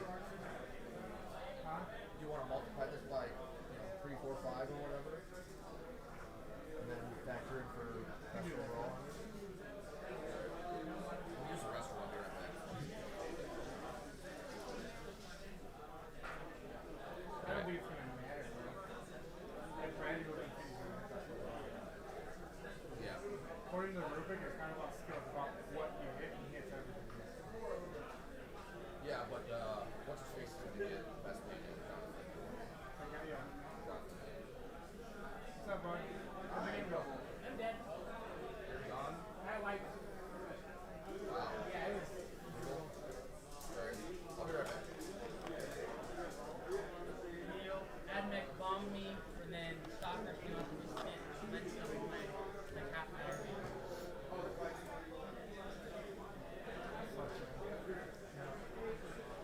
looks like Sean is falling back that 10-man unit. Looks like he wants to be able to put some shots. You know, those big boys units all have rocket launchers. He probably just wants to go ahead and put those rocket launchers into that Rhino and just get that out of his way. It is just harassing him too much at this point. It is consistently threatening to move block him and just stop him from being able to charge. So I think he would like it just go away at this point.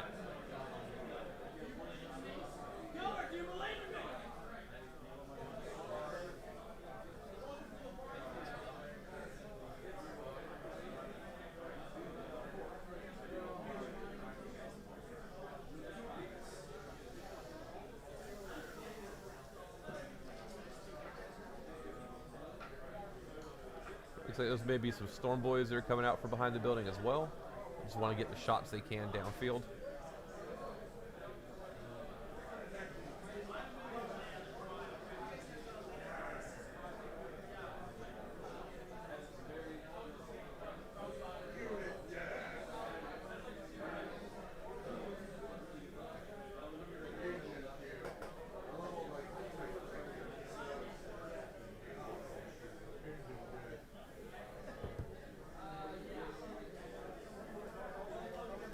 They were repositioning the Gretchens as well. I don't think Gretchen shooting is super impactful, but maybe he thinks he can just weight of dice this Rhino out of his way a little bit.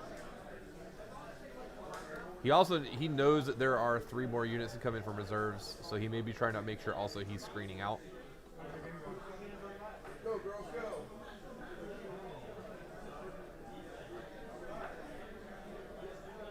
Yep, we definitely see him starting to measure where his 9 inches are. He does not want these reserves to just come in and delete another large brick like it did last turn. Now the problem is going to be, it's going to be pretty hard to screen out on the right side of the table. He may think that he can push them back far enough with a 10-man unit, the way they fell back, that they won't easily be able to get all their shots into the larger unit. That's more important.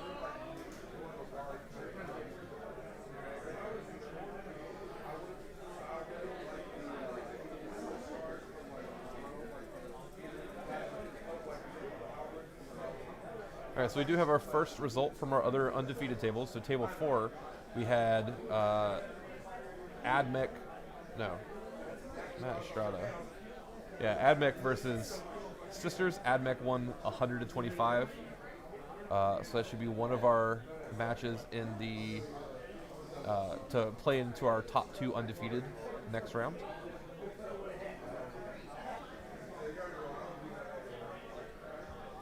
Let's see, Gear Gut Mech Shop. Yeah, we're this is Sean's last hurrah with the old Ork Codex. The cutoff for this tournament was a few days before the Ork Codex came out.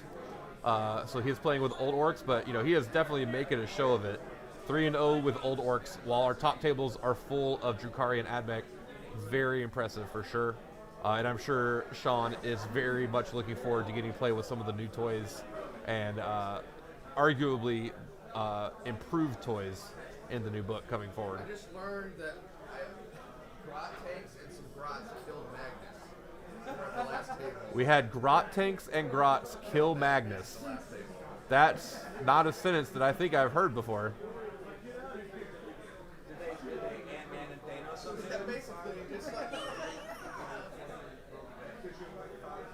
Well, if the Orks believe they can kill Magnus, then they can kill Magnus.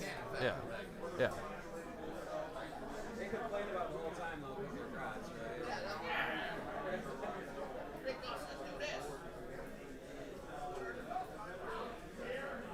Yeah, that's demoralizing. That makes me feel bad. Magnus is always getting it so bad. If you run the last book he's All right. Are we jumping here? We're measuring something in Michelle's deployment zone. Or no, it looks like we're measuring 3 inches. Maybe we're measuring sacrosancts. Or nope, we are trying to jump up to the middle of the table. Sean is not done putting pressure on.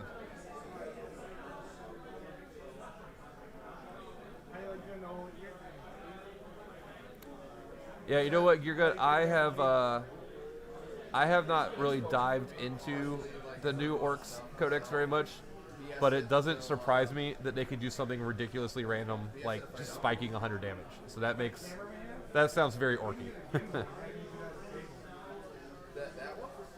Remember that the good camera we had? Yeah. DSLR? You can get a gimbal and you can have wireless to it. You can literally add a table and talk to it. Have another. Wait, we could probably put it where switch that one in the wide shot. Well, for a gimbal, you need a cell phone. It's a cell phone. Gimbal shots are cell phones on like a selfie stick. You use a cell phone as a wireless camera. You can do it with a DSLR and have a better camera. I mean, I got a nice Galaxy. Yeah, like it doesn't even need to be one that has a cell phone plan. It's just a phone that you just use wirelessly. Yeah, well, I mean, usually you do it smaller than that because you put it on the stick and stuff, but.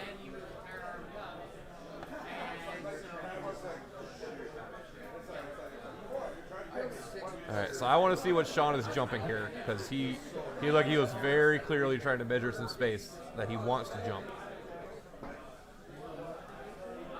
He may just not have had the room though.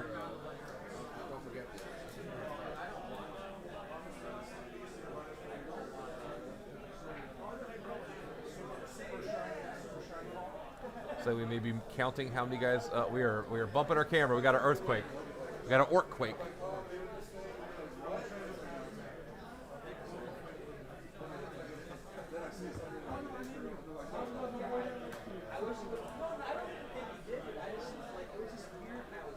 All right, so Pete, what are they measuring for right now? It's been hard to tell.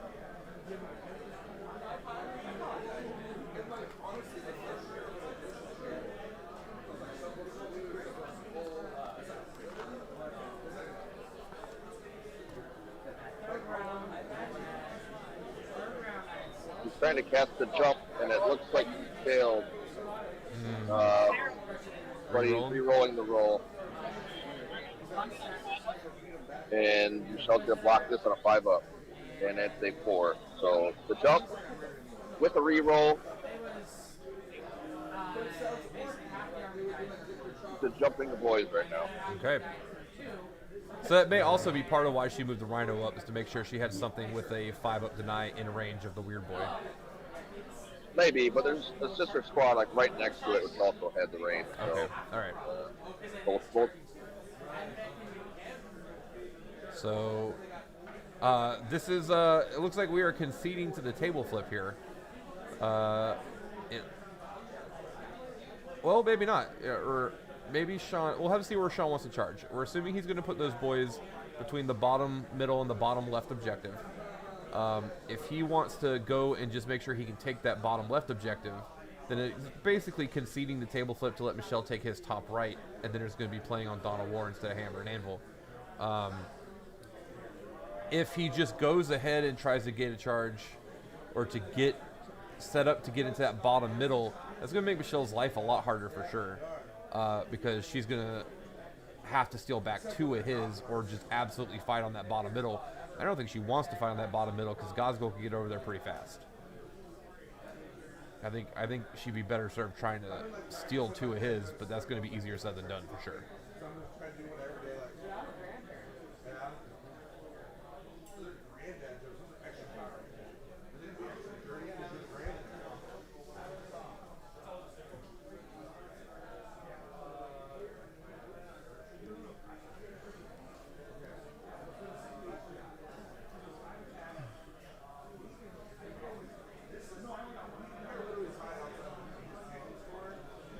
So a little bit more conservative play. It looks like Sean wants to jump them to charge into that bottom middle if he can. He won't be able to get to the objective. He'll be threatening it. Now the problem is if he charges those 5 sisters and clears them out, we saw how much firepower that bottom right castle could put out last turn. You have to believe they could answer that boys unit, especially with 3 more units of reserves coming in. The question is, can Michelle answer it while also continuing to play keep away with her to the last castle to try to keep that 30-point swing?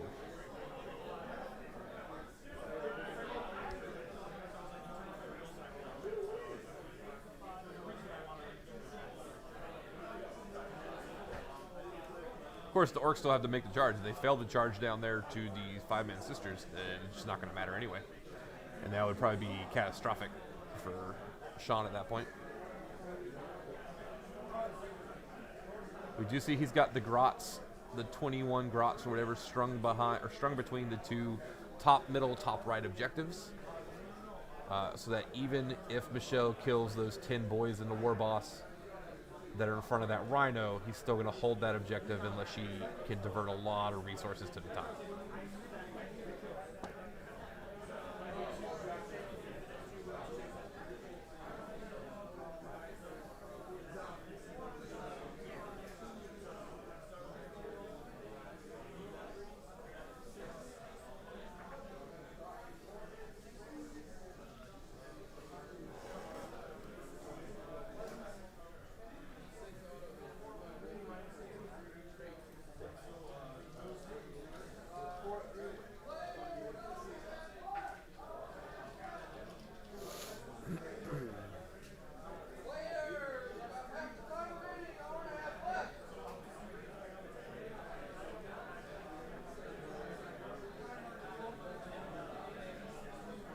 Alright, so it looks like we're going to start peppering some shots with all of our sluggas into Michelle's bricks.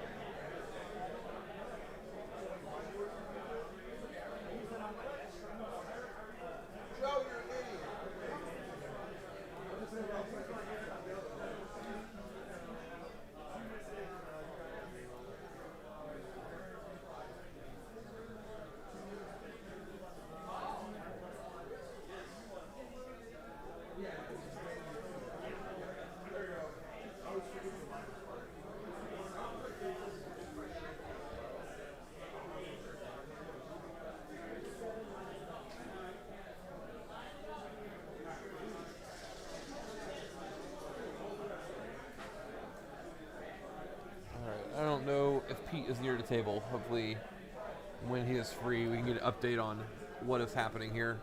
Looks like we have some of the Ork reserves that are starting to put shots downfield a bit.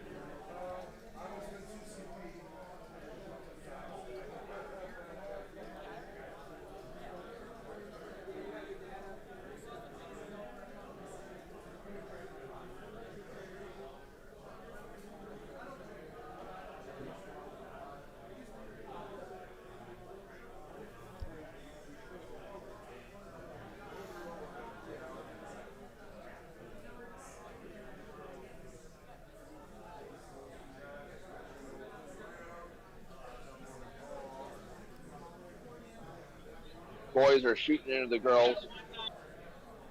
Sister squad in the middle. Okay. What is that unit that came in the top left? I couldn't quite tell. They're in the ruin now in the top left. On front side or? You know, like they're like orange or yellow or something inside the little ruin. Yeah. Commandos. Commandos. Two squads Okay. of commandos. All right.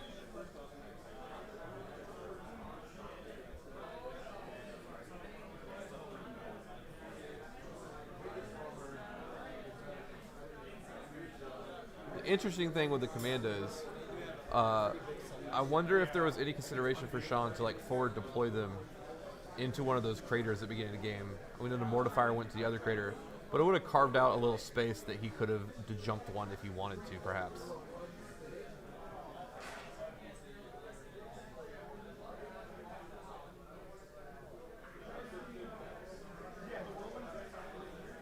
All right, we're losing some sisters now to some slug of fire.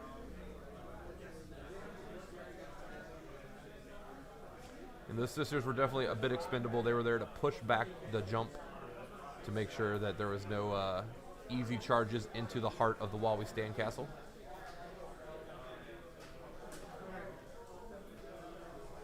So one of the things I want to make. So looks like now we're getting to the more interesting stuff, which would be the charging.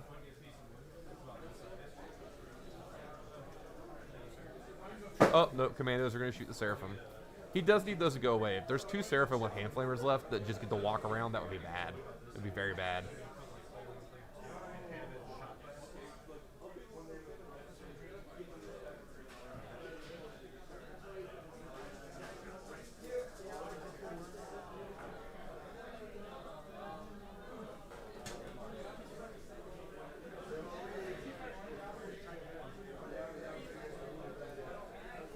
does not look like the Commandos are able to finish off those Seraphim. That is going to be a problem.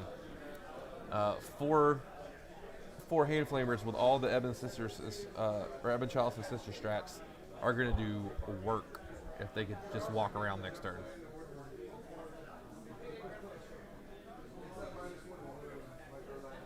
Okay, so interesting. Gazgul has charged the Retributors on the side, which I guess makes sense. He probably doesn't think he's gonna he wouldn't get through the ruin easily enough or anything like that, get around it. The Retributors have the guns that he's probably most scared of. He just wants to be in this bottom left corner with Gaz anyway. Might as well take out the big threat.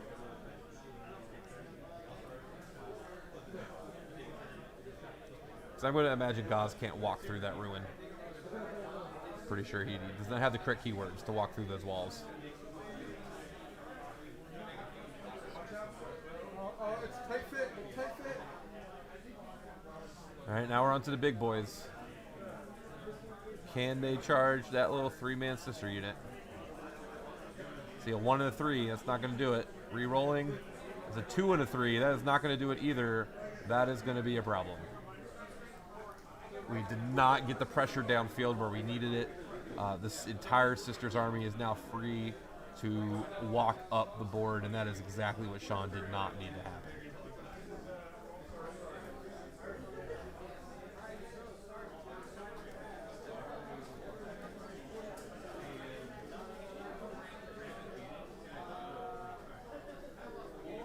He also failed the commando charge against the Seraphim. Oh, no. So he failed basically everything he needed to make. yeah, he impacted everything. Yeah. So bad day. That is not good. That is going to give the Seraphim, I can't understate how big of a deal that is. If they get to walk up and just put 24 shots in for free, that is going to just start eviscerating that back left corner that Sean was trying to reinforce with those commandos.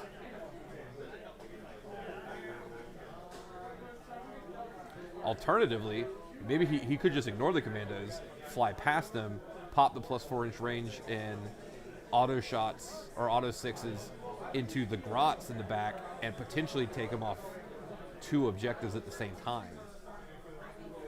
If you take out the grots with the Seraphim, if they can reach them, and then your castle comes up and takes out the boys, now you're just left with Gaz and 2 commando squads and a few characters. That is not where you want to be.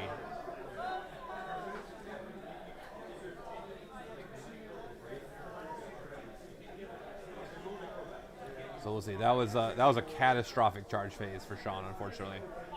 Also, absolutely failed to kill the Flamer squad. Did Gaz only kill 2 sisters? Yeah. What? That's why you saw Michelle offer a conciliatory fist bump. Oh Sean my! had a devastating turf. Oh my God, Tom! I owe Tom a bunch of money now. Tom, I owe you a bunch of money. Gaz only killed 2 sisters. Tom called it that Gaz would not wipe the squad.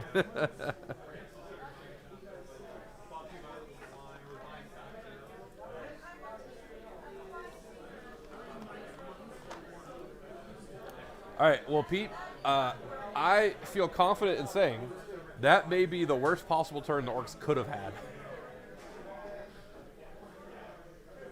That was not good. It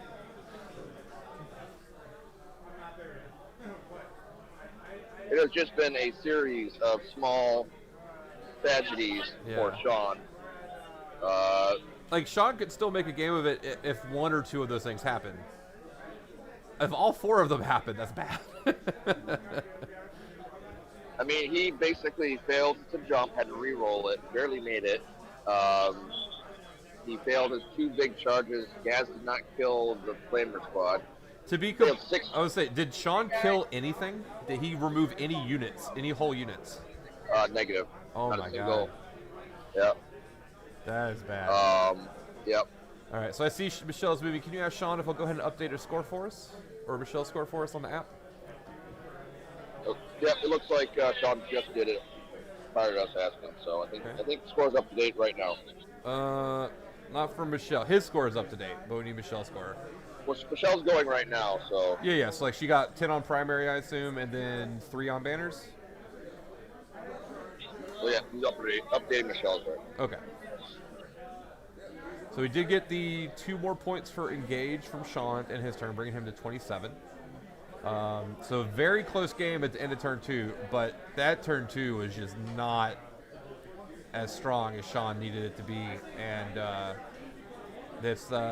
we see the gap in the score with Michelle just going first. Her scores are coming up first, but we're about to start running out of ways for Sean to make up this point differential. Because you saw Michelle very quickly start moving things. She knows exactly where she needs to go. She has so many options on how to kill things right now, and she is just diving right into it.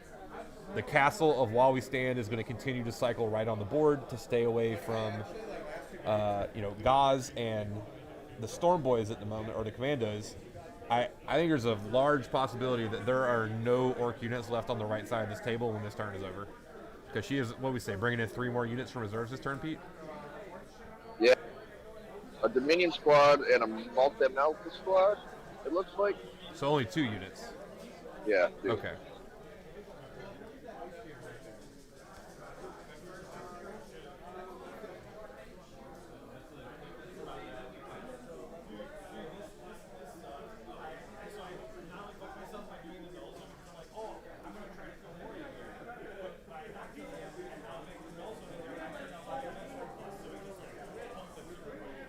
Yeah, the castle is going to continue to reform its walls around the main characters.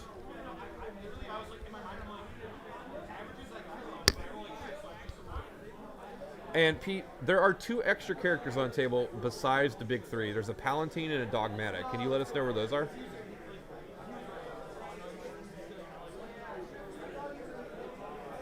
Michelle pointing over to the ruined wall next to Gaz. Okay. So those are probably going to get chased down by Gaz then at some point. So he's at least going to get some points on Assassinate if he can get to them.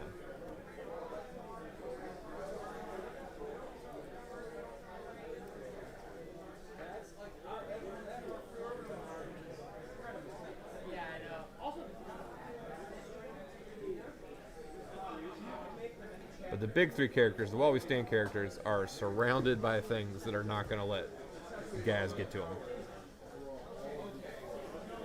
I don't know. I kind of want Michelle to allow Gaz and Chelsea to fight, or maybe even more about just let them duke it out. Just for fun. I mean, that's not a fair fight when one of them can only take 4 damage in the combat phase. Well, I never said it was going to be fair. I just said Sean should let it happen.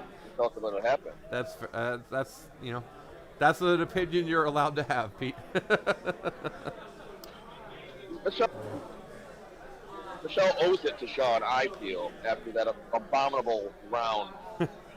the pity ball. Yeah, I mean, at least allow Sean to fail again with Gaz. Though you know what happens? You put someone important in front of Gaz, he's not going to fail. He was like, these are Dominions, or Retributors. He's a motivated individual. Yeah. He's like Goku. He only tries hard if he thinks the other person's any good.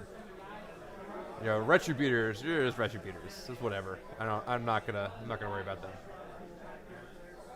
Oh, Celestine. It's time for me to say it, Pete. Swiggity swooty. Celestine is coming for that booty.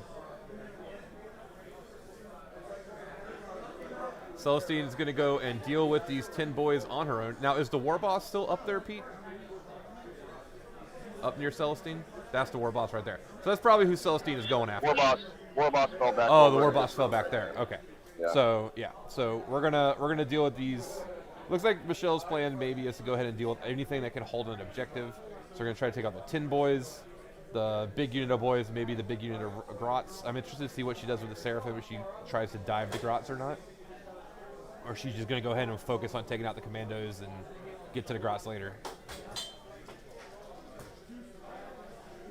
Yep, that's what she's doing. She's going to go for the Commandos. Actually, I don't know. Where she's putting them, she can measure and see if she's within 16 inches. If she pops a strat on the Seraphim. And then if not, she can always just go into the Commandos instead. Michelle, I think, is measuring for the Dominion squad. Seraphim. Trying to help out. No. She's got the deep strike stuff. Oh, I got you. Her out the 9 inches. Help the Seraphim out in that corner. Well, the stuff she has in reserves cannot come into that back table edge. Yeah, I think she was trying to. That's what she was measuring. Yeah. Well, yeah, and she's just not allowed to do it. Yeah, right. We quickly figured that out. There's Yep. too many units over there for sure. No. It's not because of units. It's because since they're in outflank, since they don't have jump packs, they can never come in from Sean's board edge, which is the back edge. They can only come in from her edges and the two on the side. Yeah, I understand. I think she was measuring to the table edge over here. Oh, I got you. We're all clustered. So if she came in 6 inches from that edge, and then how far would it be over? I got you. Yeah, so, yep. That makes sense.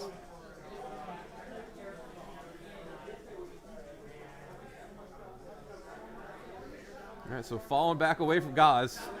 We do not want to be near Gaz. I assume that's one of the characters running away from him.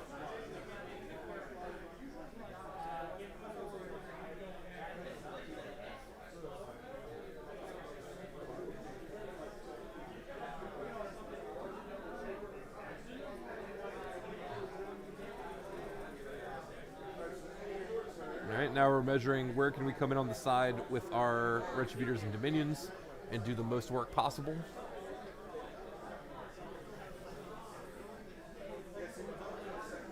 And again, Sean did do what he could to try to screen out that side as much as he could, at least from getting to the big unit of boys, even if they failed to charge. So, definitely matters there. That this unit of, I'm not sure if it's Dominions or Retributors, but either one, they can get into this 10-boy unit, but they're not going to really be able to reach the 20 grots or the 20-some boys. All right, we're having a lot of earthquakes on our table right now. That's for sure.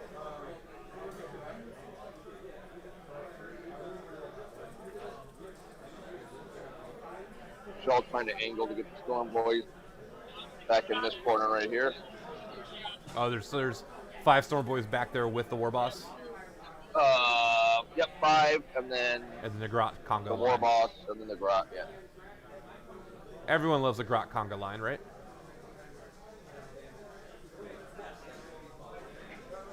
All right, Michelle's saying if she has a little bit of wriggle room to put maybe a single line of bases on the right side of the table that could get a line around the corner. It's going to be hard. There's not a ton of room there.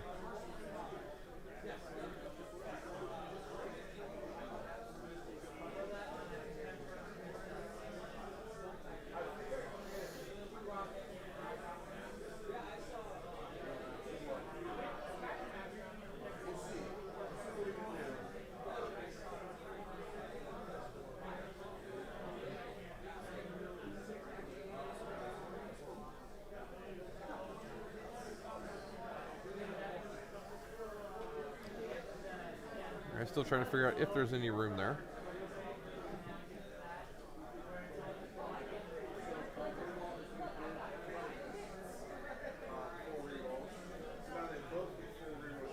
Retributor squad is looking to squeeze into that gap.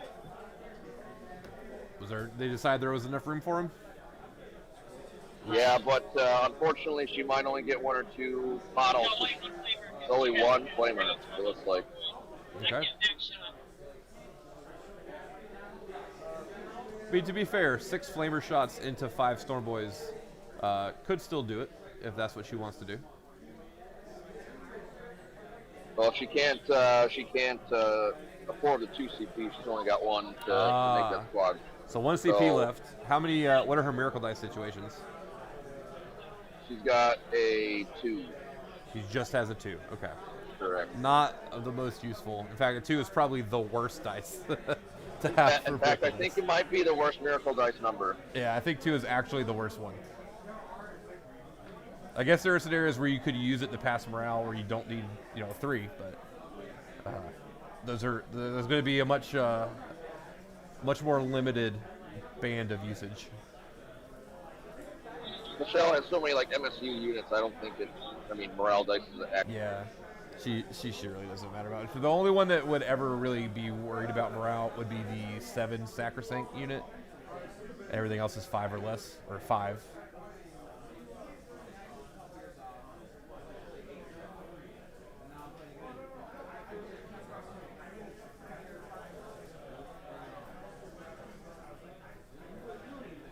And these are the Dominions coming in to hang out as well. Yeah, Michelle is just really cementing that this is just going to be her side of the table now. She is definitely trying to flip the table to go Dawn of War at this point.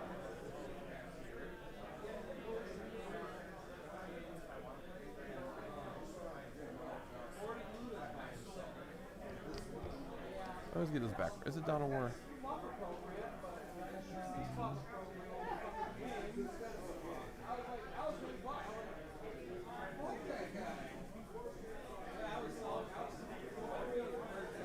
No, Hammer and Anvil, I mean, not Dawn of War. She's trying to flip the table to Hammer and Anvil right now. Again, and it's not even automatic that Sean's going to be able to take away her bottom left objective next turn. Like, she's still got a bunch of just random stuff there. And we saw Gauze does not automatically pick up 5 sisters, unfortunately.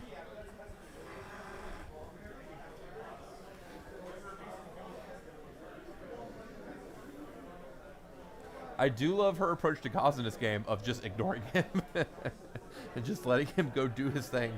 And I'm just going to go do stuff on the other side of the table. Because as we said, her list can't really kill Gauze in 1 turn. Could maybe kill Gauze in 2, but she's just avoiding that problem by he's not very fast. Just go away from him. We are not yet playing with the rules where Gauze can be in a transport. That can happen after this event, but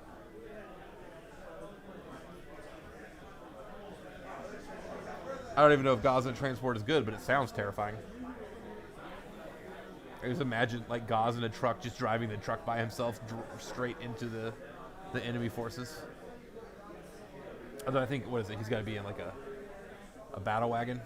Is the only thing that can carry him. I forget which one it is.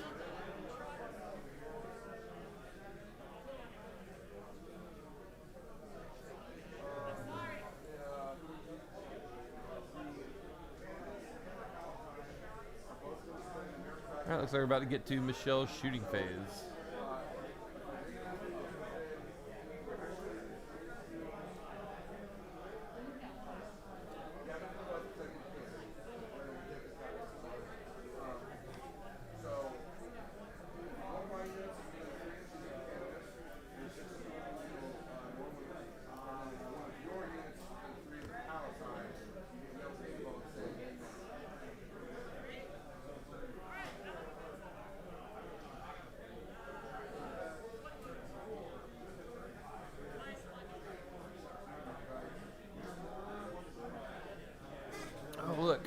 Someone else in Twitch chat for me to ban. Spamming their little links.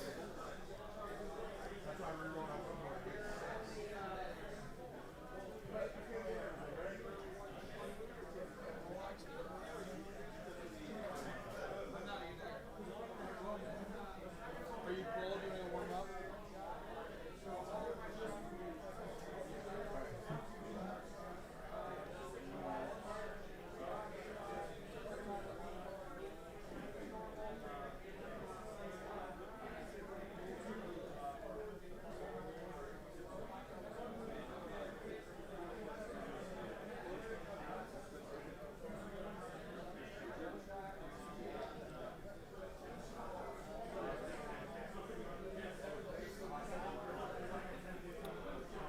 So, yep, as expected, this 10-man unit. Oh, didn't get all of them, but I assume we'll get them all eventually. There's a lot of shots down there in that bottom right castle that you see Michelle's kind of lined around, a little curvy line around that crater. Is Pete still there at the table? Pete, did she pick up anything that was in the ruin also? You talk about the one right there during out. All right. You got this one. So stand by for that.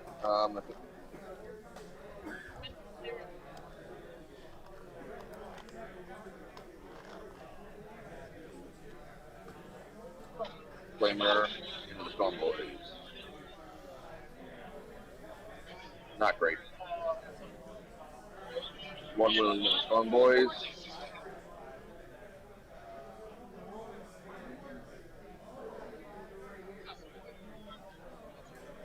Yep, 2 Storm Boys go down, 1 wound goes through with 1 mortal. Okay. All right. I mean, she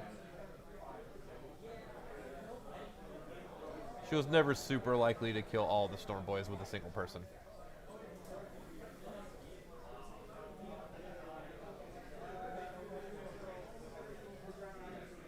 Is this the war boss? I saw Sean reaching for a model.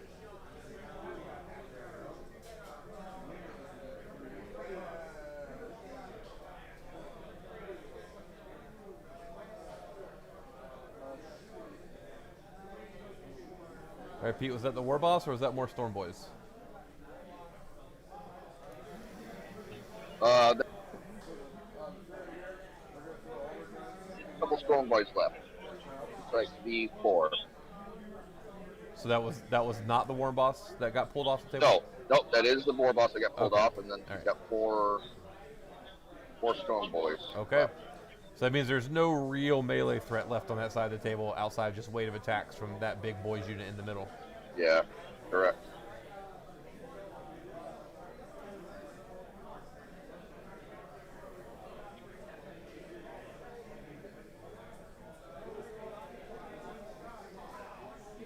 I mean, let's not forget the Grots. The Grots are always a threat, aren't they, Pete?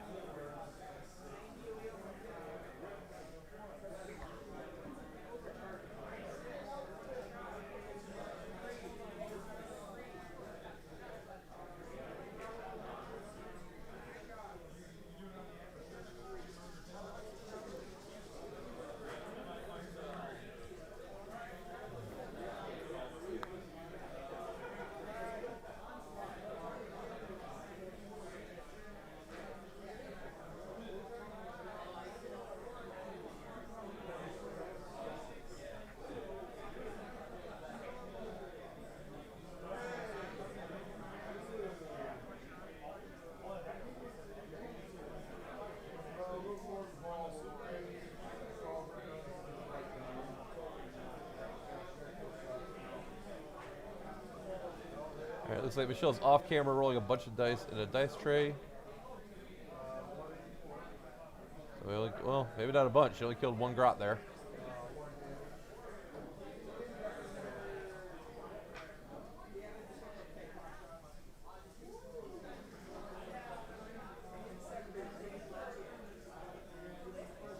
Right, putting some shots into this unit of boys. Now this is where Michelle needs to be careful. Go long on top. Thank you for the follow. We hope you're enjoying some 40K with us this weekend. We are in round 4 of the Showdown at Frogtown, which is in ITC Major. Hope you've been enjoying the games. We are watching a very interesting game between the old Orc Codex and Sisters of Battle. This event's rules cutoff happened just before the new Orc Codex came out. So as a result, we have some very interesting planning here as Michelle wants to put her shots into this boys unit in the middle of the table, but needs to be aware, or she is aware, she remembered earlier, that they could still green tide, and that's not necessarily something that she wants to deal with right now. Sean's definitely kind of behind the 8-ball, the way the secondaries shook out and the way Michelle has approached the game plan, seeing Sean's secondaries in conjunction with hers. She has dedicated her game to keeping her 3 big characters away from Sean, to both deny him assassinate points and make sure she keeps her while we stand alive. And she basically, I think the worst thing that could happen is if she lets those boys green tide back to full health, and then maybe they come in the bottom right corner behind her castle wall, or even jump back behind her castle wall. So we'll see what her plan is here. She wants to get rid of them, but she needs to kind of try to make sure she gets rid of all of them, which is a lot easier said than done, with them kind of behind those ruins blocking line of sight a bit.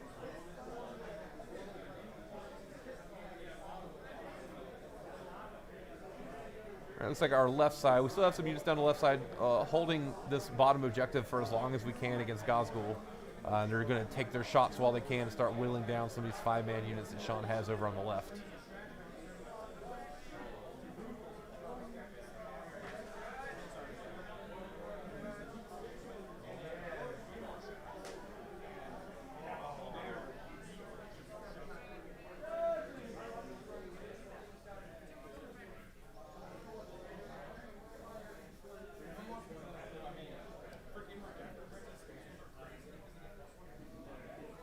Yep, looks like she finished off another 5-man unit down there.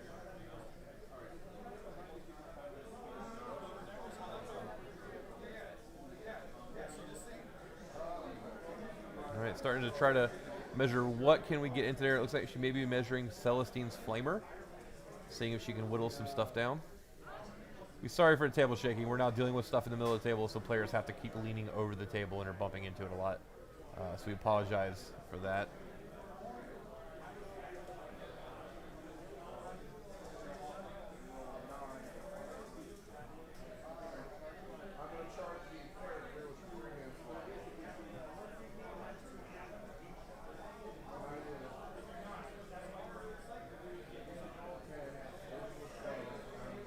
Continue to try to finish off these grots. We'll have to wait for Pete to get back to the table. I can't tell if there's any grots still left in that middle ruin or not, or if she did manage to wipe the squad at this point. When Pete gets back to the table, he'll be able to give us the bird's eye view and let us know.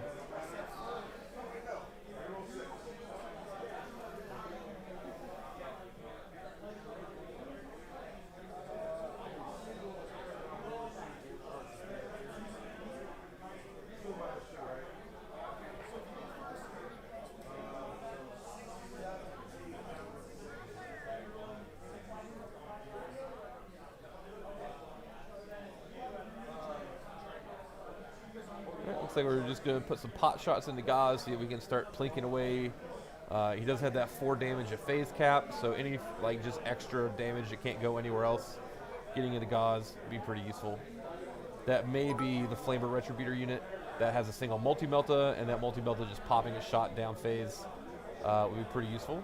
Lorway8910, thank you for the follow. We appreciate it. Hope you're enjoying some 40K with us this weekend.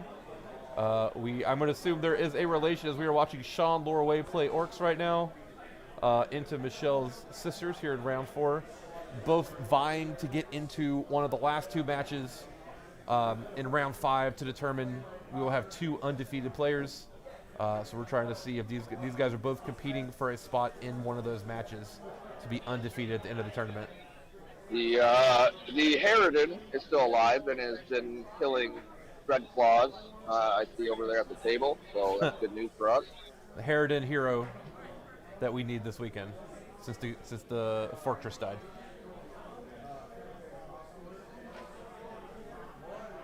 All right, Pete, when you have a chance, can you tell us if there's any grot still in that back middle ruin on Sean's side, or did Michelle manage to pick them all up?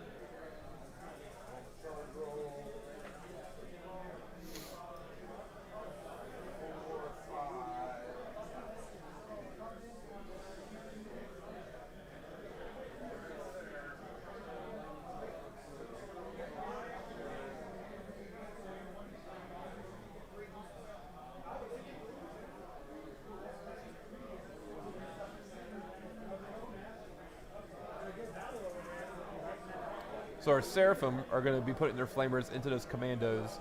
Again, Michelle just continuing trying to take away as many units from Sean as possible, just deny him tools to play the mission, make him have to use his big units that he wants to be up and aggressive and harassing, make them have to stay on his backfield objectives because he doesn't have anything else that can do it. It's going to really slow down. Again, Sean has needed to commit to go kill some characters, and all the other stuff that Michelle can kill means that those big units that want to go character hunting just can't do it, as they're going to have to do some kind of objective holding. All right, speaking of objectives, we see Pete at the table. Pete will let us know what is holding those back objectives that we cannot see under those ruins. Back here, we have 3 Storm Boys. Okay. Here we have a squad of Grots. There's still some grots left? Okay. We saw Michelle get some of them picked up. We weren't sure how many would have been left beyond what she killed. Yeah, and then over here, it's ongoing, but there's Commandos and a truck. Yeah. Filled with some boys. Oh, there's another truck over there. I didn't see a truck. Yep, there's a truck. The truck was right blending in. I didn't see it. All right. Yeah, that makes sense. That's a truck that was up in that middle ruin, and it just fell back to go help hold that objective. Yeah, so there's still a truck over there filled with boys. All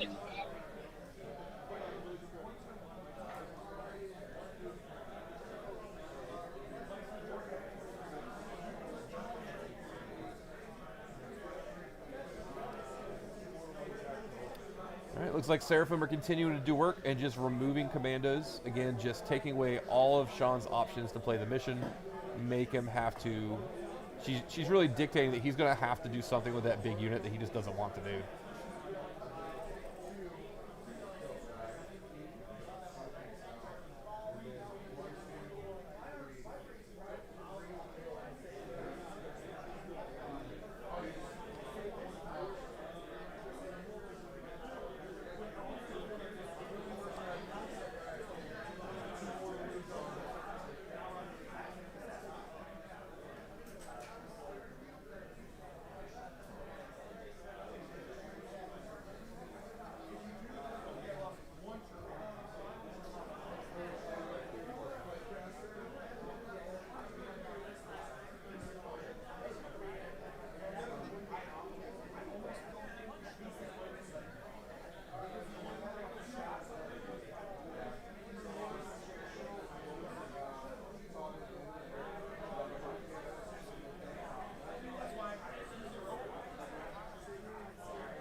All right, so we're having some discussion between the players. It looks like Michelle is maybe getting ready to start declaring some charges, perhaps.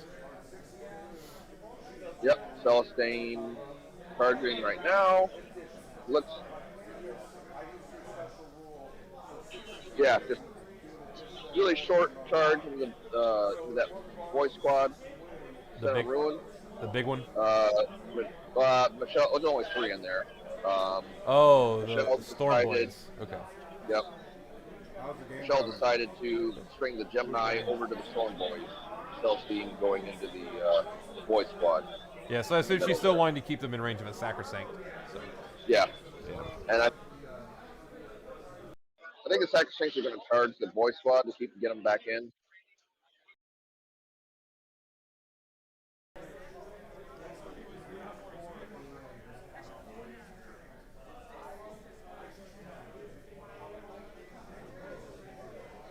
Well, I'm reasonably confident, Pete, that we can say the Storm Boys are not long for this world. Michelle's saying she got what she needed. What charge did she need here, Pete? Michelle getting everything that she needed. A massive 10-inch charge so she can control the point now and string it between the point and the boy squad.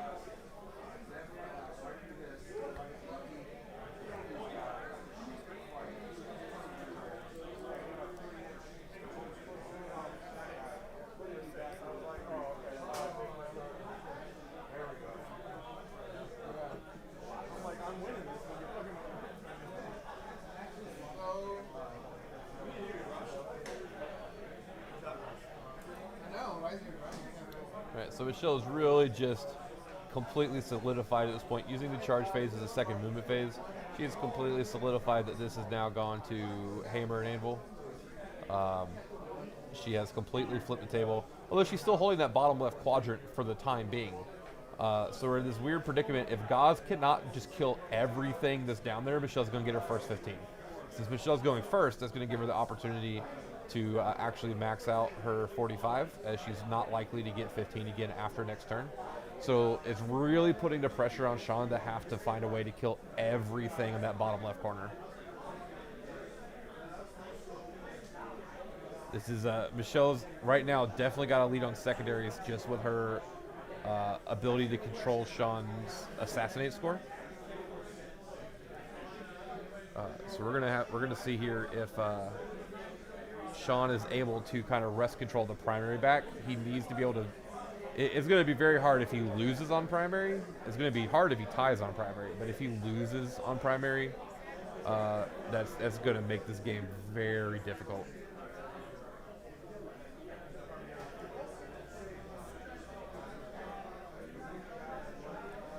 Because even more so, this is a 2-3 more. Michelle is going to be holding him to a 5 the next turn. He only is going to have 2 objectives. Actually, Pete, can you confirm, does Sean still control the top left objective? Where the truck is? Does he control it or does she? Yeah.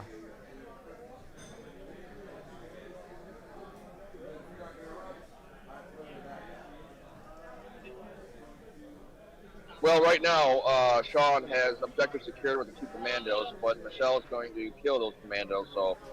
She made a charge into him?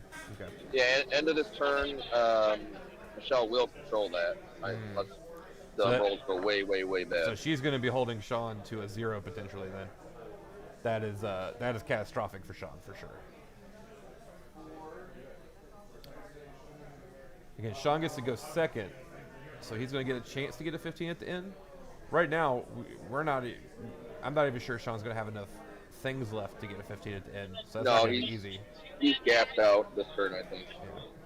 Yeah. So Michelle really taking the opportunity to capitalize on flipping the table here while still holding, technically, the ability to hold both of the left side objectives. Even though it'll only be for a turn, enough to giving him a 0 when she gets a 15 next turn is going to be a big deal.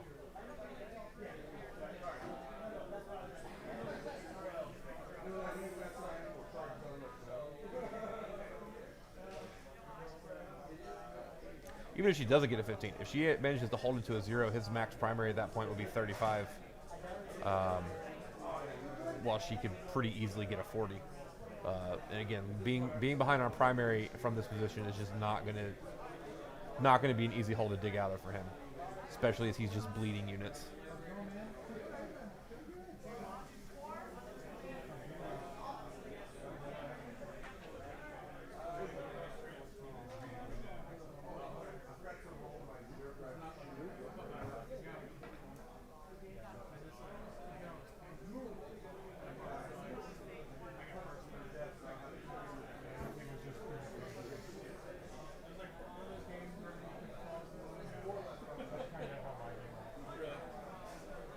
Well, the rolls went bad for Michelle, so Sean will actually control that truck objective, and none of them will die.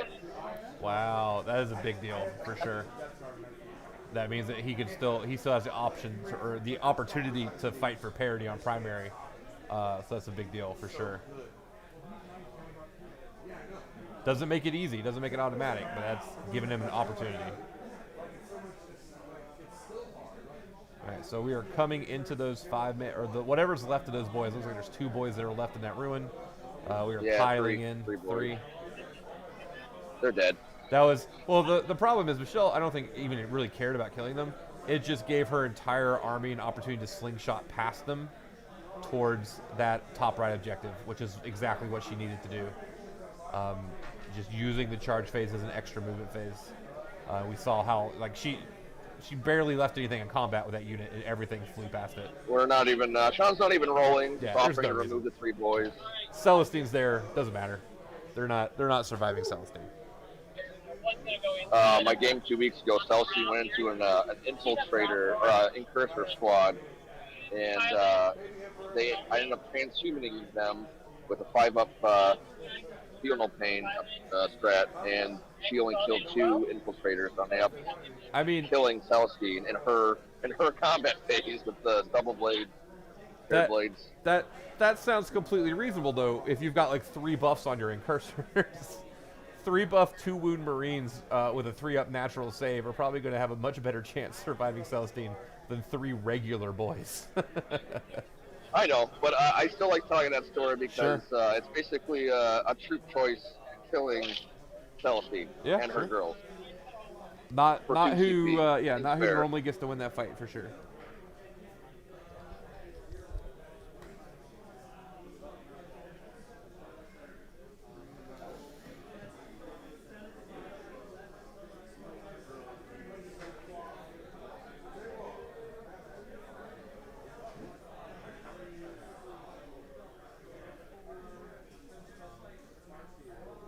Dragon Beef, hello. Good to see you.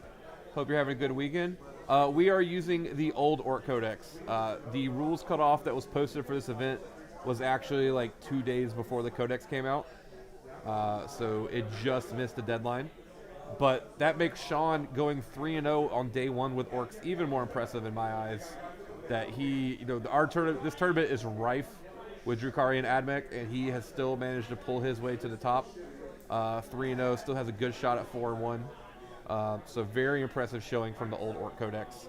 Have to imagine he'll have a bit of an easier time with some of the new tools that they have moving forward. Obviously, still a lot to work out with the new Codex, but a lot of potential it seems to be in that book. We did have Sean, being the champion of the people, did bring a Defrola Fortress, which did pancake somebody earlier, which was pretty fun to watch.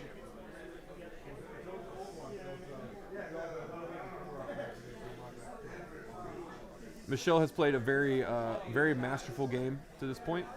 For those of you just joining us, there was I think Michelle identified from the secondaries when the game started. Sean took Assassinate. Michelle took While We Stand. Michelle's While We Stands are all characters. One of them being Celestine, giving up a bunch of Assassinate points. So she has played well, go ahead, Pete.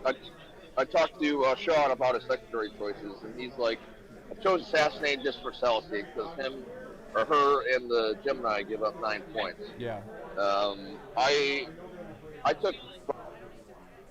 We lost you, Pete. I took 2 weeks ago. I took Grind against Michelle, and she got so many MSU units. Yeah. It did pretty well for me. I think I scored an 8 or a 10 or something like that. I can't remember. So. Yeah. The problem with doing Celestine Assassinate, yeah, she gives up 9 points, but there's still 17 Sacrosancts on this table, so you're not getting easy chances to kill them, and we're seeing just the sister's mobility and her ability just to pivot around the table.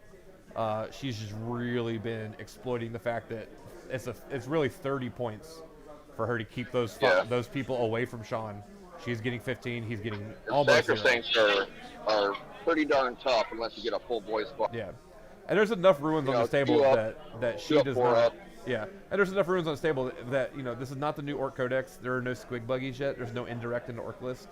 Not that the indirect is like automatic against the Sacrosancts because they still have, like you said, 2 up, 4 up in cover. There's just no. Sean's list doesn't have any ways to just like chew through Sacrosancts to go after the characters. So I think that was definitely maybe a mistake on his part. I had to put in all my Redemptor Asmas and my Aaron Arcuses into them, basically to wipe out 2 squads. Yeah. Execute. It takes a lot of dedicated fire, and I basically put like a quarter or a third of my army. Michelle, what are you doing?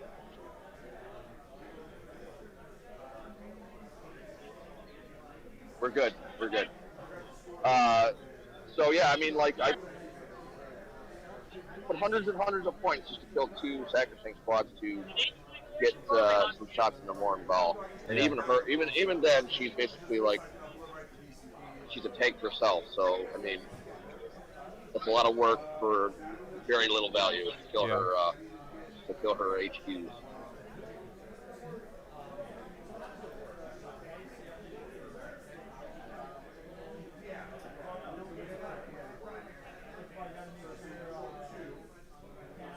All right, so it looks like we have updated the scores a little bit. Let's go over here to the scorecard. We have Sean and Michelle have updated scores. So Sean is getting a 5 because Michelle's combat phase with the Seraphim was so bad. He did manage to barely hold on to his objective to get a 5 this turn. He is getting 2 more banners, so he is at 5 on Raise the Banners as well. Still 0 on Assassination. Now we have to assume that Gosgul is going to start making an effort to go after the Dogmata and the Palatine that are down the bottom left corner, but Michelle is also probably very aware of that and are probably going to start, she's already started, but probably going to continue to try to keep those 2 characters away from Gaz as long as possible to try to give up no points on Assassination if she can. So 39-34 score, very close right now on the scoreboard. Michelle definitely has, I think, control of the table and is starting to dictate. It has been for a turn or two, I guess, dictating where Sean is able to send his resources, and is really kind of controlling the flow of the game in a bit. Now, right now, we see Sean kind of measuring it up. Sean still has a large boy unit, and Celestine is right there. And as Pete pointed out, Sean is aware that if he can kill Celestine, that he gets 9 points on Assassinate. So he may be at a point where he has to just YOLO send the boys into Celestine and hope that's good enough.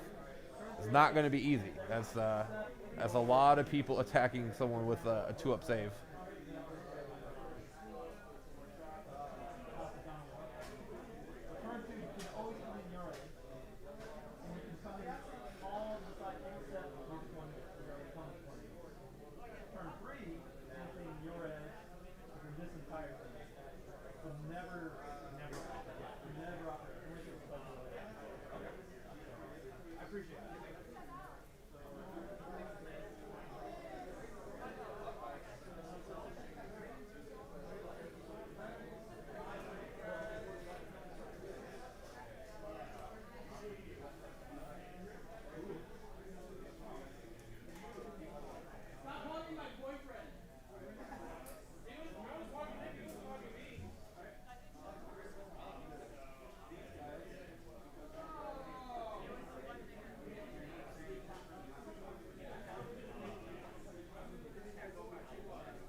So Sean is bringing up some of his units again. It looks like he knows he needs to go try to get that bottom objective to continue to fight for primary, as he is unlikely to.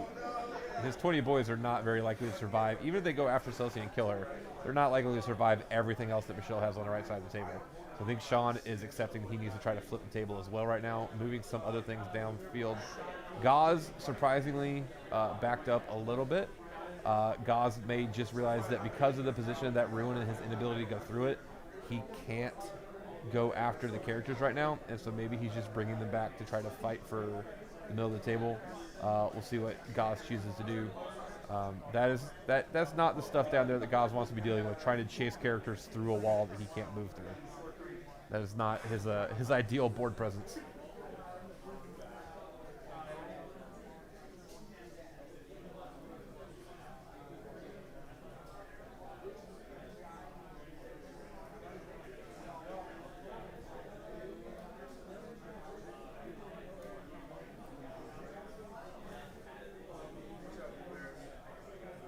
They're taking some pot shots here.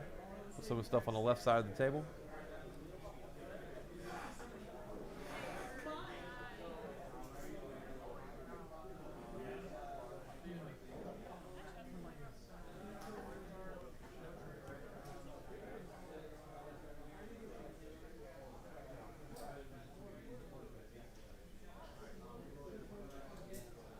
What?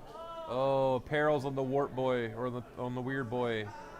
That is not what he needed. He double sixes, double ones. Double six, reroll into double ones? Oh my god. So, yeah. I mean, that's the worst possible way to do it, too. Double ones into double sixes at least gets the spell off. Well, I mean, a reroll into double ones is absolutely the worst possible. But, so he's mortal losing himself to death right now. So he did die from his own mortal wounds? Michelle is scoring assassinate points on Sean's psychic phase. Oh, wow. Sean has not had good luck this game. The parts of the game where luck has been a big part of it, they have not consistently gone Sean's way. The worst part is Sean has re-rolled everything and failed everything. He's not gotten a one successful re-roll. That's the problem I have with it. Michelle's had some bad luck too, but definitely not as much as Sean seems to have had this game.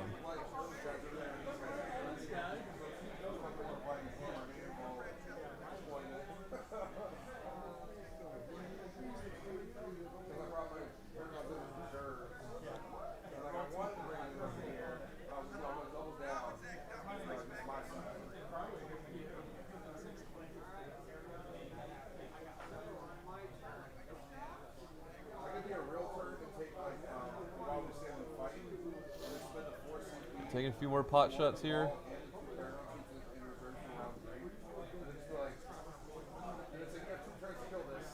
Now, Pete, did the boys get out of that truck yet, or are they still in it? No, it looks like they're still in it right now. The truck has 4 wounds left, it looks like.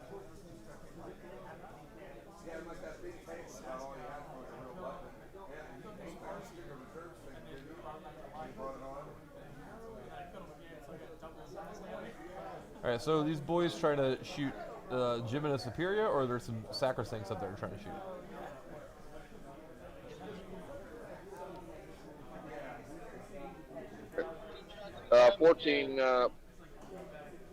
14 into the sister squad, and then 6 into the other sister squad in the center, very center, with the boys.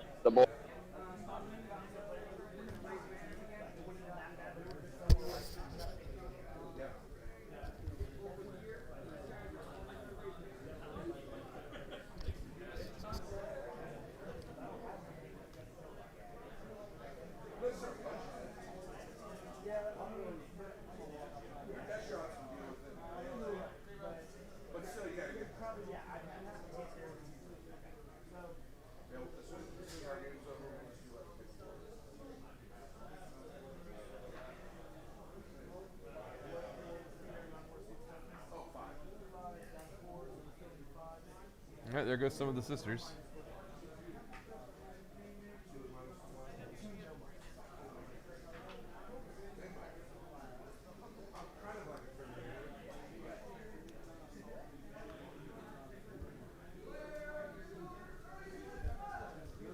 And that's our 30-minute warning. We have about 30 minutes left for this game. Again, we're on Sean's turn 3.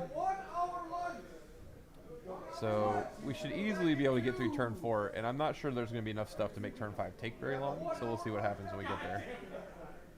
Will you shut up, Pete? We're trying to explain a rule. Shut up, Scott. So it makes it turn like Mortal Kombat. Yeah. We're trying to. It's like yelling.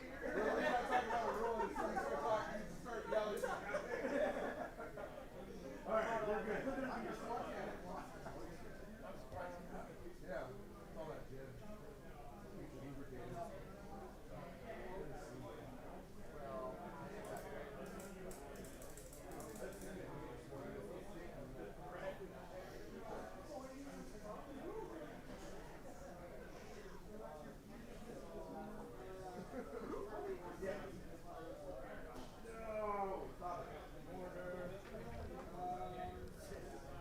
Looks like Sean is just continuing to take as many of his pot shots as he can just to try to whittle down some of these sisters in power armor. Not the easiest to do. Orc shooting is not the best, especially when you only got one big unit left, unfortunately. It's like Gosgul is going to start trying to shoot some of the people that are nearby.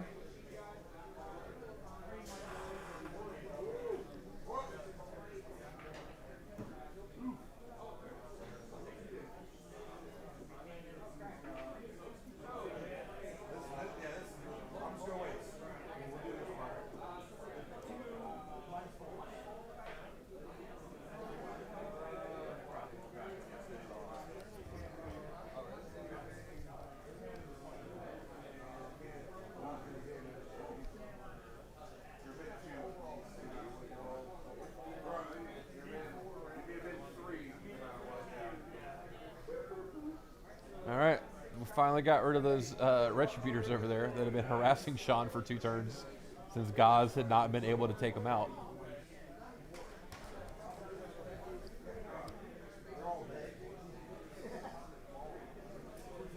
Alright. Looks like we're going to put some truck shots into the sisters that are down there on that objective now.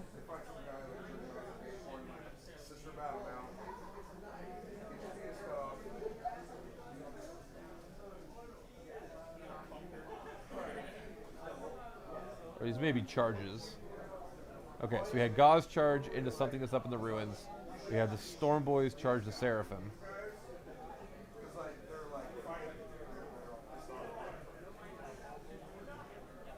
All right, so now we're looking to see if the big boy unit can get where it wants to go. Oh, that's not a big boy. That's looks like maybe a single grot or a single storm boy.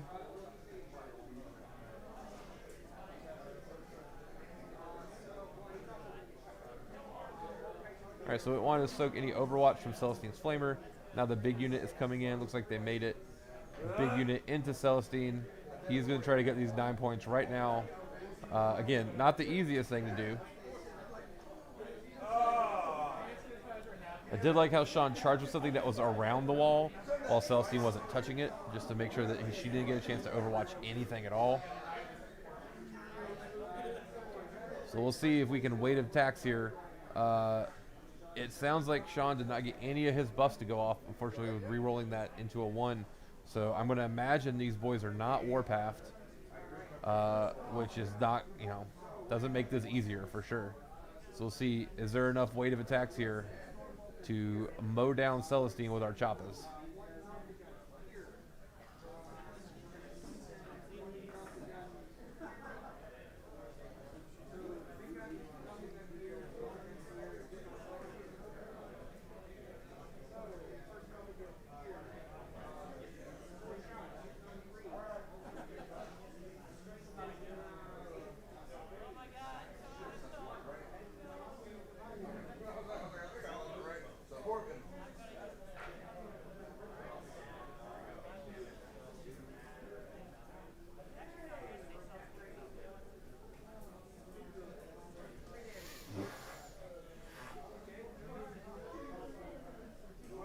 All right, there goes our Seraphim. Storm Boys finally chopped her down.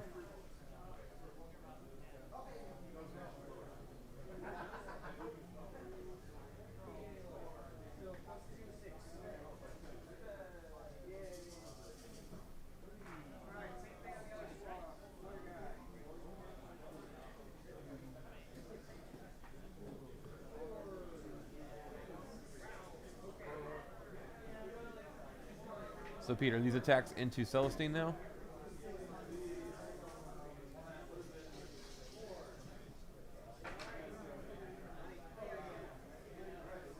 No, it looks like this is, we're now down to bottom left with the Battle Sisters.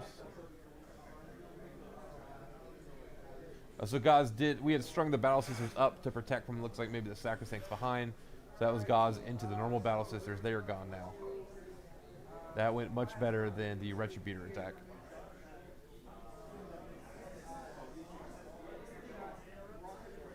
Alright, piling in these boys. Going to get as many attacks into Celestine as we possibly can. See if we can pick up this 9 on Assassinate. Michelle has been picking up Assassinate consistently throughout the game. Sean really needs to try to get some Assassinate points here. Maybe he can't kill Celestine, but if he can even kill the 2 Gym and a Superior and pick up 6 points, it's going to go a long way.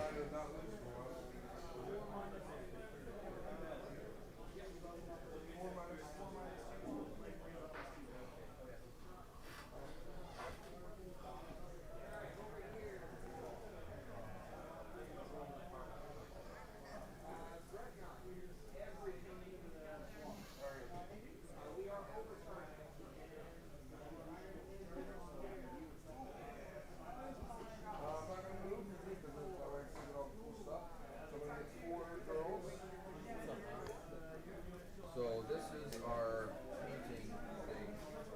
We use this painting rubric from, you just Google it, super simple. Right here, right person's name, scroll up, like see here. All right, let's see. Can the boys chop down Celestine?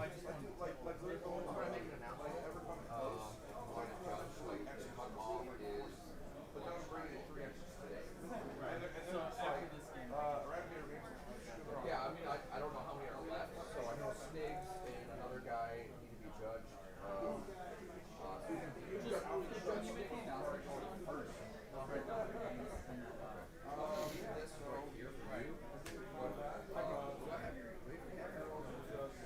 All right, and while this Celestine attack is rolling out, we do have a result from our top table.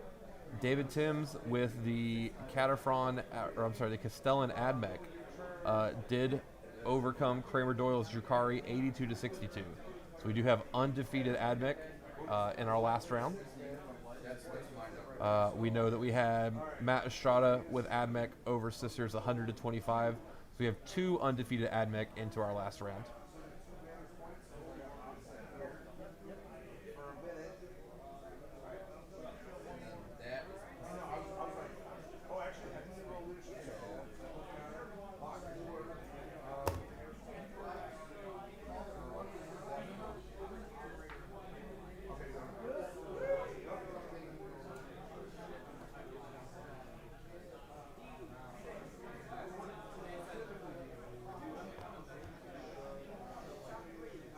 It looks like we got the 2 Superior.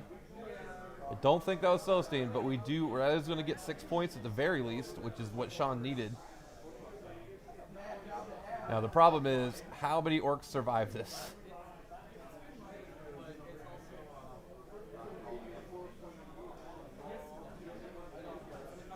I think Celestine's going to probably kill like 5 or 6. Then we'll have to see what happens with leadership, as there are no war bosses nearby that we can do anything fun with anymore.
So looks like Celestine managed to kill 5 boys. Which I mean, seems about right. The problem is, unless Sean got some kind of crazy rap, Celestine and the other people there should be able to fall back, and then we have a whole army of sisters that are going to shoot that 20-boy squad. I do not think they're going to get a chance to green tide out of that.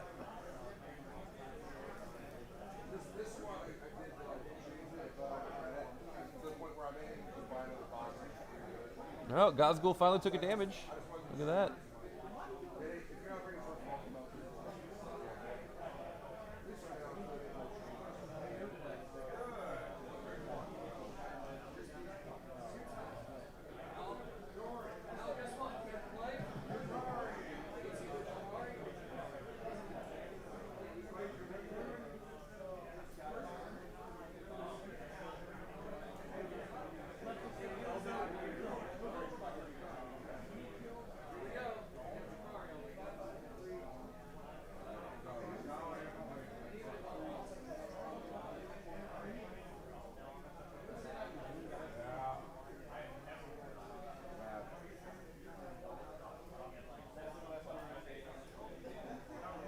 Doing a few consolidates in here, trying to get as many things in combat as possible to maybe try to prevent any easy falling back.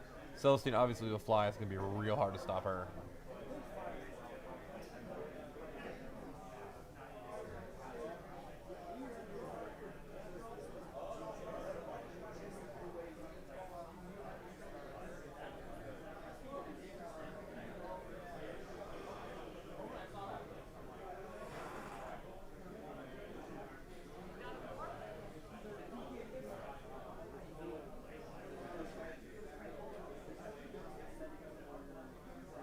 Alright, and as we were worried about, it looks like the boys may have failed their leadership, perhaps?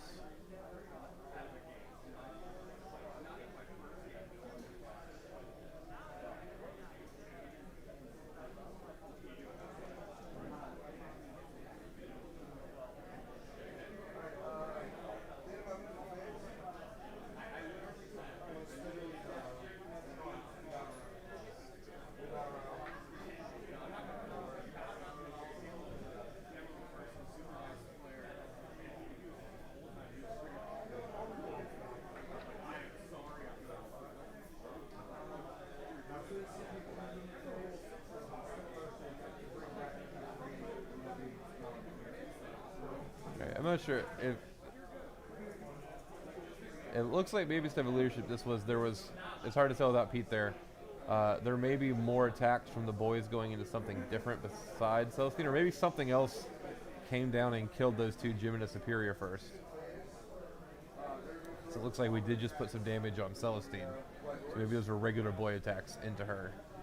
In which case, I'm not sure if that one thing, he didn't have any more war bosses, so I'm not sure who would have come down and punked the Superior like that.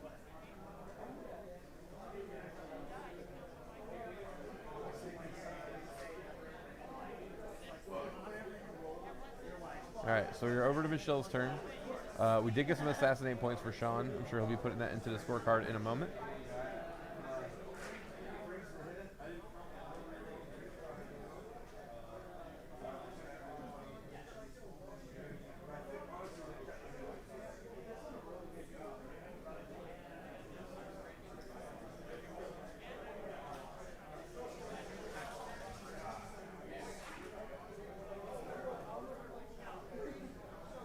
Alright, hopefully we can get Pete back over to the table here in a minute.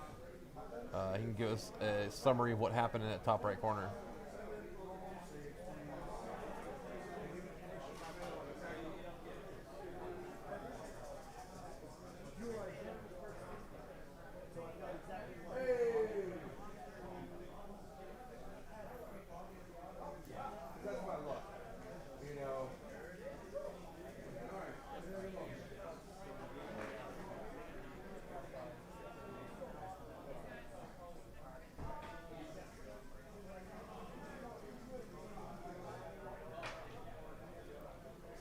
Pete is currently helping with making sure the paint judging is getting taken care of.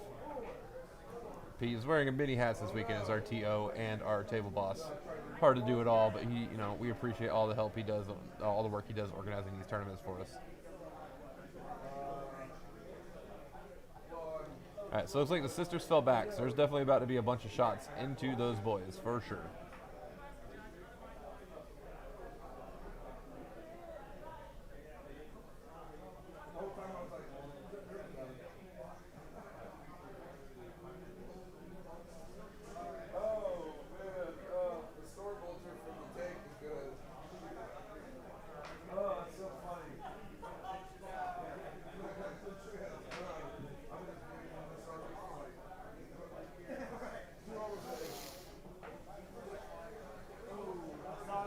Alright, so Pete is over there at our table. Pete, can you let us know what is still alive for Michelle in that back right ruin next to the boys? Is Celestine still alive? Over here. Yeah.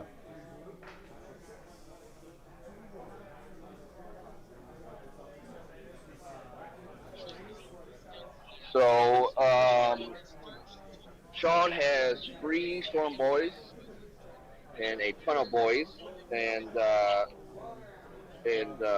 Michelle. Oh, we lost you there. Two battle sisters. So Celestine got picked up. Celestine got picked up, and she's trying to use the strat. So wait, Celestine, did she get picked up and she failed her 2-up to come back to life? Okay. So the CK came over and clarified the Celestine. After Celestine gets killed, they'll redeploy. So. What do you mean?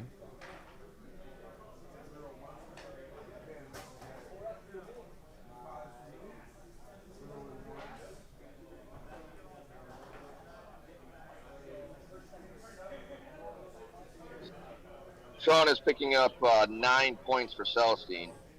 So Michelle rolled a 1 on Celestine to come back to life?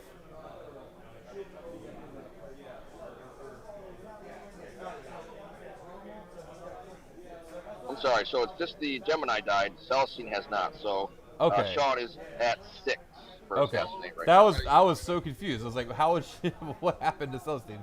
So Celestine was one of the things that fell back over there? So yeah, so we're trying to CK's trying to sort out the resurrection and assassinate points. Oh, okay. But she has not died yet. They're asking the question preemptively.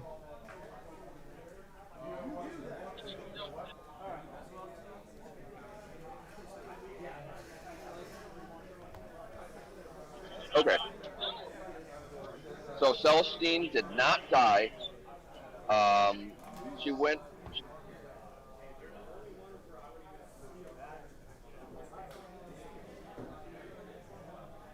So the problem is We lost you, Pete. Michelle is trying to do the angelic wings of redeploy strat. Okay. And the contention is it's round or turn 4. Does Celestine die because she cannot be deployed now, or is she basically just shielded the rest of the game for to the last? Oh no, that's not how that works. I know that as Blood Angels because we have that same strat. The rule for things that are in reserves only applies to things that were put in reserves. Yeah, so that was the clarification that CK. There was a miscommunication.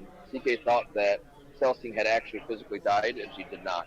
So that quickly got clarified. So Okay. So obviously- Celestine is alive and flying around in the heavens somewhere at the moment, about to come back on turn 5. Okay. So good way to keep her while we stand alive there and not give up the extra 3 points. That's an 8-point play right there. Makes perfect sense. And while we last we stand. While we last we stand, yeah. And while Morven Vol is there with the whole rest of the Sisters Army, I'm gonna guess those what's remaining of that boy squad is about to die.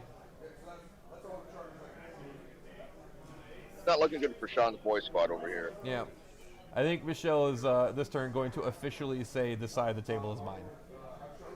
Although Sean did a really good job of keeping these 2 objectives. The Commando survived, and then he's got the ever loyal Grots over here that have kept that the entire game. Northwest Gamer, this tournament is the Showdown at Frogtown.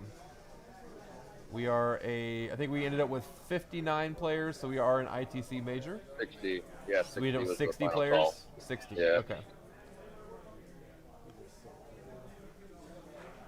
It is a Showdown at Frogtown. We currently have, we're going to end up with 2 undefeated players after next round. These players are playing for an opportunity to be in one of those undefeated finalist matches. So we have 2 AdMech players who have already made it into the last round undefeated. We're going to have a Drukhari player because our table 2 is Drukhari versus Drukhari. And then it looks like it's going to be Michelle winning this match over Orks to have Sisters in the final undefeated grouping as well.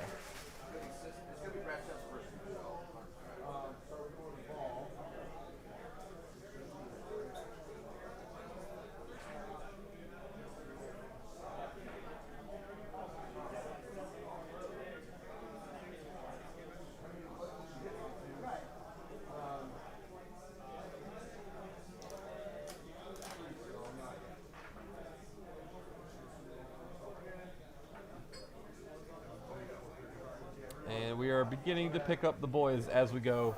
That's kind of expected. There's just a lot of volume of shots here. Somebody got full rerolls from Morven Vol. She's there as well. So these boys are probably not long for this world. They need to not be long for this world, otherwise they're going to green tide since we're still playing with the old Orc Codex. And that would be bad also.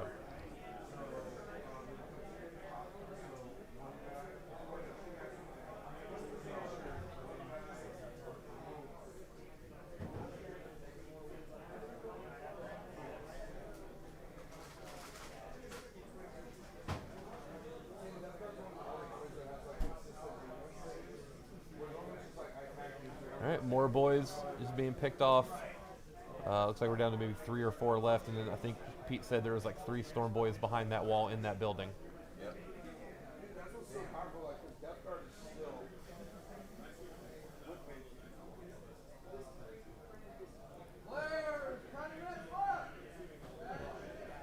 So that's our 10-minute warning.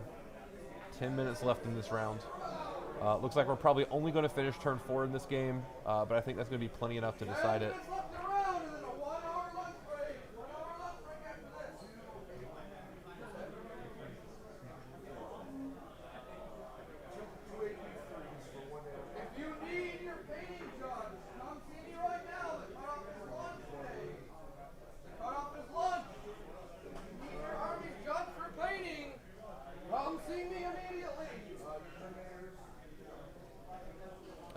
looks like we may be down to one boy left on that ruin.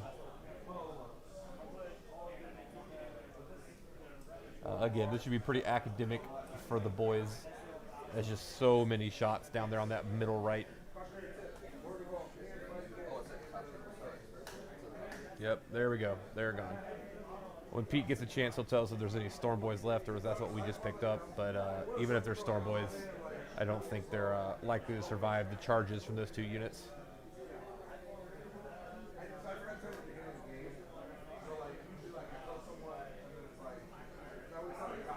Northwest Wargamer, we are, Death or Glory is a Detroit-based competitive wargaming team. We have teams kind of all over the Great Lakes. We run the Great Lakes tournament circuit, so we have teams and events in Ohio, Michigan, and Indiana. We kind of travel around this area in general. This event itself is in Toledo, which is only about an hour's drive from Detroit.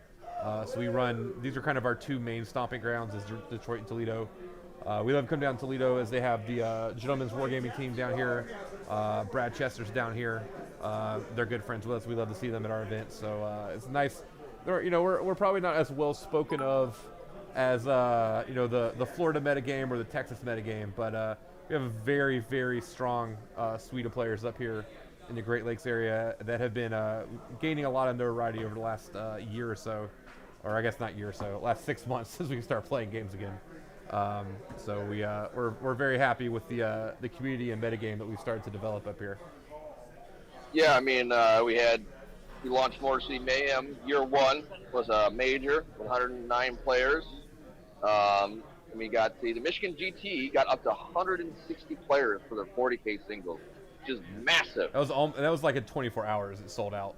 They've had to. Yeah, it was literally a week. Yeah. And then they expanded it. They expanded twice, right? Michelle, yeah. I apologize. Oh, Jesus. So they expanded. They sold out. They expanded to 160 from 128. And that sold out in 3 days, and they still have a wait list. Yeah. Northwest Gamer is saying that the floor lists are all very identical very often. We have the nice thing about Death or Glory. Again, we've got like 4 different Death or Glory teams, 5 at this point, I think.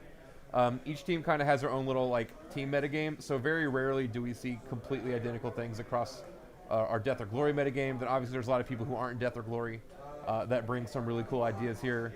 For example, one of our undefeated AdMech players brought Sidonian Dragoons, which I had not seen on the table since their book came out, and they seem to be doing really, really well for him.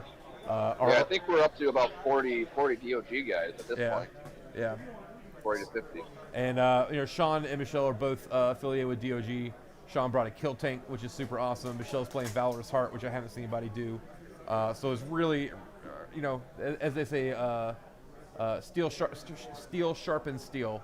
Love to see communities like this where a lot of competitively minded people are working together, making each other better, making list changes based on what they think works against the various meta lists. Definitely a lot of fun going on right now. Very, as obnoxious as the Drukari AdMech metagame can be, being in a community where people are like actively trying new stuff to come up with ways to fight it, very, very fun time to play 40K.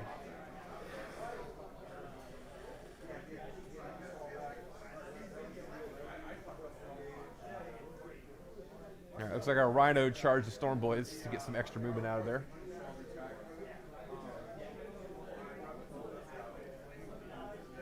We've had some sweet stuff this weekend too, Northwest Gamer. Pete and I have been obsessed with the Harridan. We have someone here playing a Harridan this weekend who's done pretty well. I think they're X1 right now. We missed the chance to get him on a top table stream yesterday. We should have done it. People wanted to see the Harridan. We had Tau on stream yesterday with triple Riptide, like an old 8th edition list. A lot of people just bringing their fun stuff. Our Tau, the guy who was playing Tau yesterday, very commonly to these events will bring like 40 Deathwing Terminators, which is hilarious. It's a nice balance of people who are trying to play strong lists, but everyone's not trying to play like meta chasing lists, which is always fun. Get a lot of variety at these events.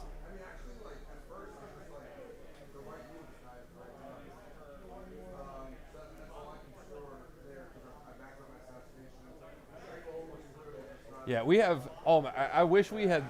I don't know that he's done well enough to get on stream, but there is a crazy NIDS list here this weekend. not from necessarily the contents, but the player has modified their entire Nid army to be like half robot using Necron bits, and Saul is a bunch of giant Tyranid like cyborgs with like pipes and shit coming out of them. There's one that has like, it almost looks like the Predator dreadlocks coming out the back of the head. The Tyranid stuff up here is just insane. I love it so much. Yeah, that's what Dark Eldar will do to you. Just have just over 4 minutes left, and it seems like the players are going to just talk it out. Okay. Yeah, I mean, this game doesn't seem like there's a lot of question left in it, unfortunately. It's been a very hard-fought game for sure, but Michelle has definitely just been kind of inching ahead the entire game. Yeah, Sean and Michelle are talking it out right now. All right, we'll go to the scorecard and we'll see what they put in. And they're updating the physical scorecard right now, just kind of agreeing on the things, and then we'll have it for you on the actual app. All right. Yeah, I feel like the biggest thing that determined the outcome of this game, to the last pick for Michelle versus the assassination pick for Sean. Michelle identified that in pregame that with those two secondaries that Michelle had a lot of control over the scoreboard if she played defensively with her triple characters. She spent the entire game making sure those three characters, the Canoness, Celestine, and Vol, did not get anywhere near any orcs that could really threaten them. And so the only assassinates that Sean ended up picking up this game is he managed to kill the two Jimina. And that itself is going to prove to be a 24-point difference, just ignoring anything else in the game, and that's going to be a big deal in determining this outcome. Northwest Wargamer, we're going to have an hour for lunch here, so I believe our last round, our finals, is going to start at 1:45. Pete, does that sound right? Pete is our TO, and he can confirm that. Sorry, What the last round's going to start at 1:45, is that correct? No, we've got a 1 hour lunch, so round 5 should start at 2. 2, okay. 2 o'clock. 2 o'clock.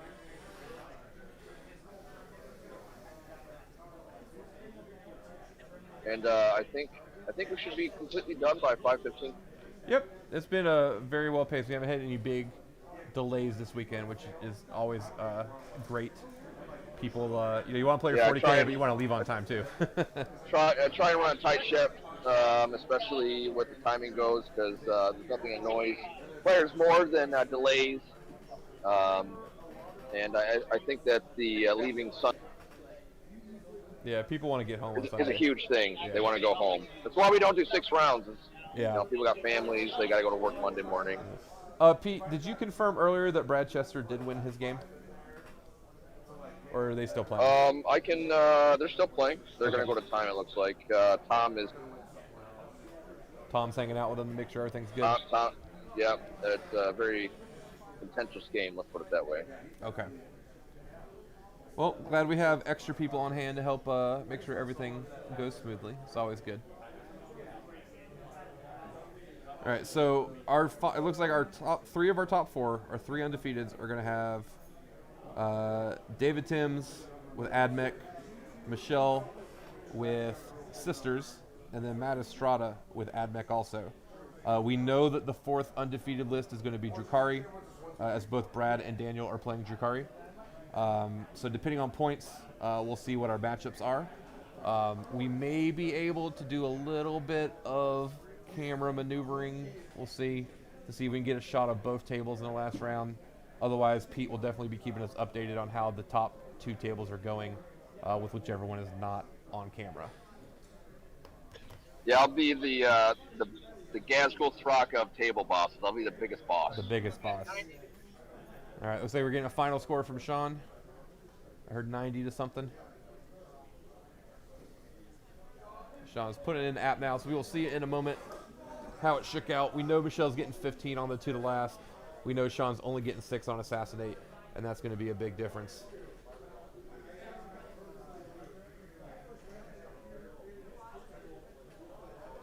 Players should have stayed pretty even on banners, as they both kind of flipped the table at the same time. But Michelle definitely had the opportunity to have the higher primary, as she just took away all of Sean's MSU before his turn 5.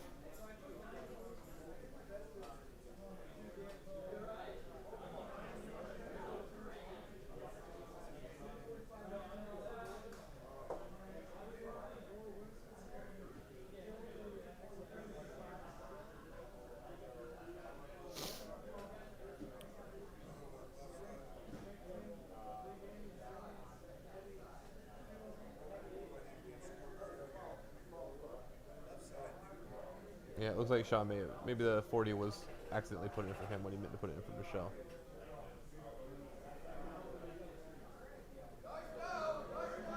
All right, that's dice down in the round. Again, their players have talked out this game, and I think they have both agreed Michelle's going to win. We're just waiting to see the final scores.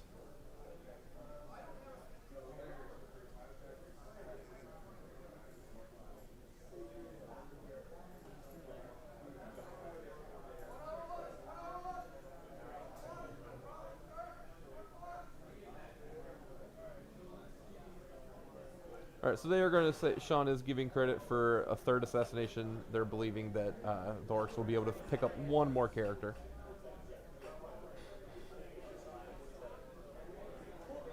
And there are a lot there. Like Gosgul, if he can get to either the Palatine or the Dogmata, that's the third one right there. So that's probably what they're saying, that he was going to be able to get to one of those.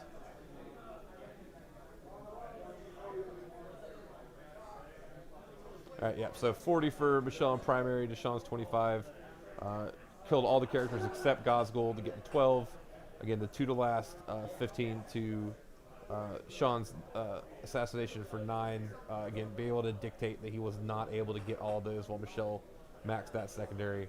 And then 13 on Raise the Banner is going to bring our final score to 90 to 59. Again, a very well fought game, very interesting game. Every single turn, a lot of good plays from both players. Love to see it. The game felt much closer than the final score for sure. So we had a great time with that. Hope you guys enjoyed it. Again, we're gonna have, looks like Admech Sisters, and Drukari, which, you know, a pretty apt representation of the meta right about now as our final 4 undefeated. We'll see who we have on camera next round. Again, our next round is gonna start about 2 o'clock. We're gonna take an hour for lunch, and then we will be back with the finals of the Showdown at Frogtown. We got to know who's getting the frogs, guys. Who is going to get those frogs? As all of our trophies have frogs on them at this event. So we will be back at 2 o'clock with the final round of Showdown at Frogtown. Hope you join us for it. Should be some very interesting, close games showing us the top meta armies right now. Have a good lunch, and we will see you guys in an hour. Take care.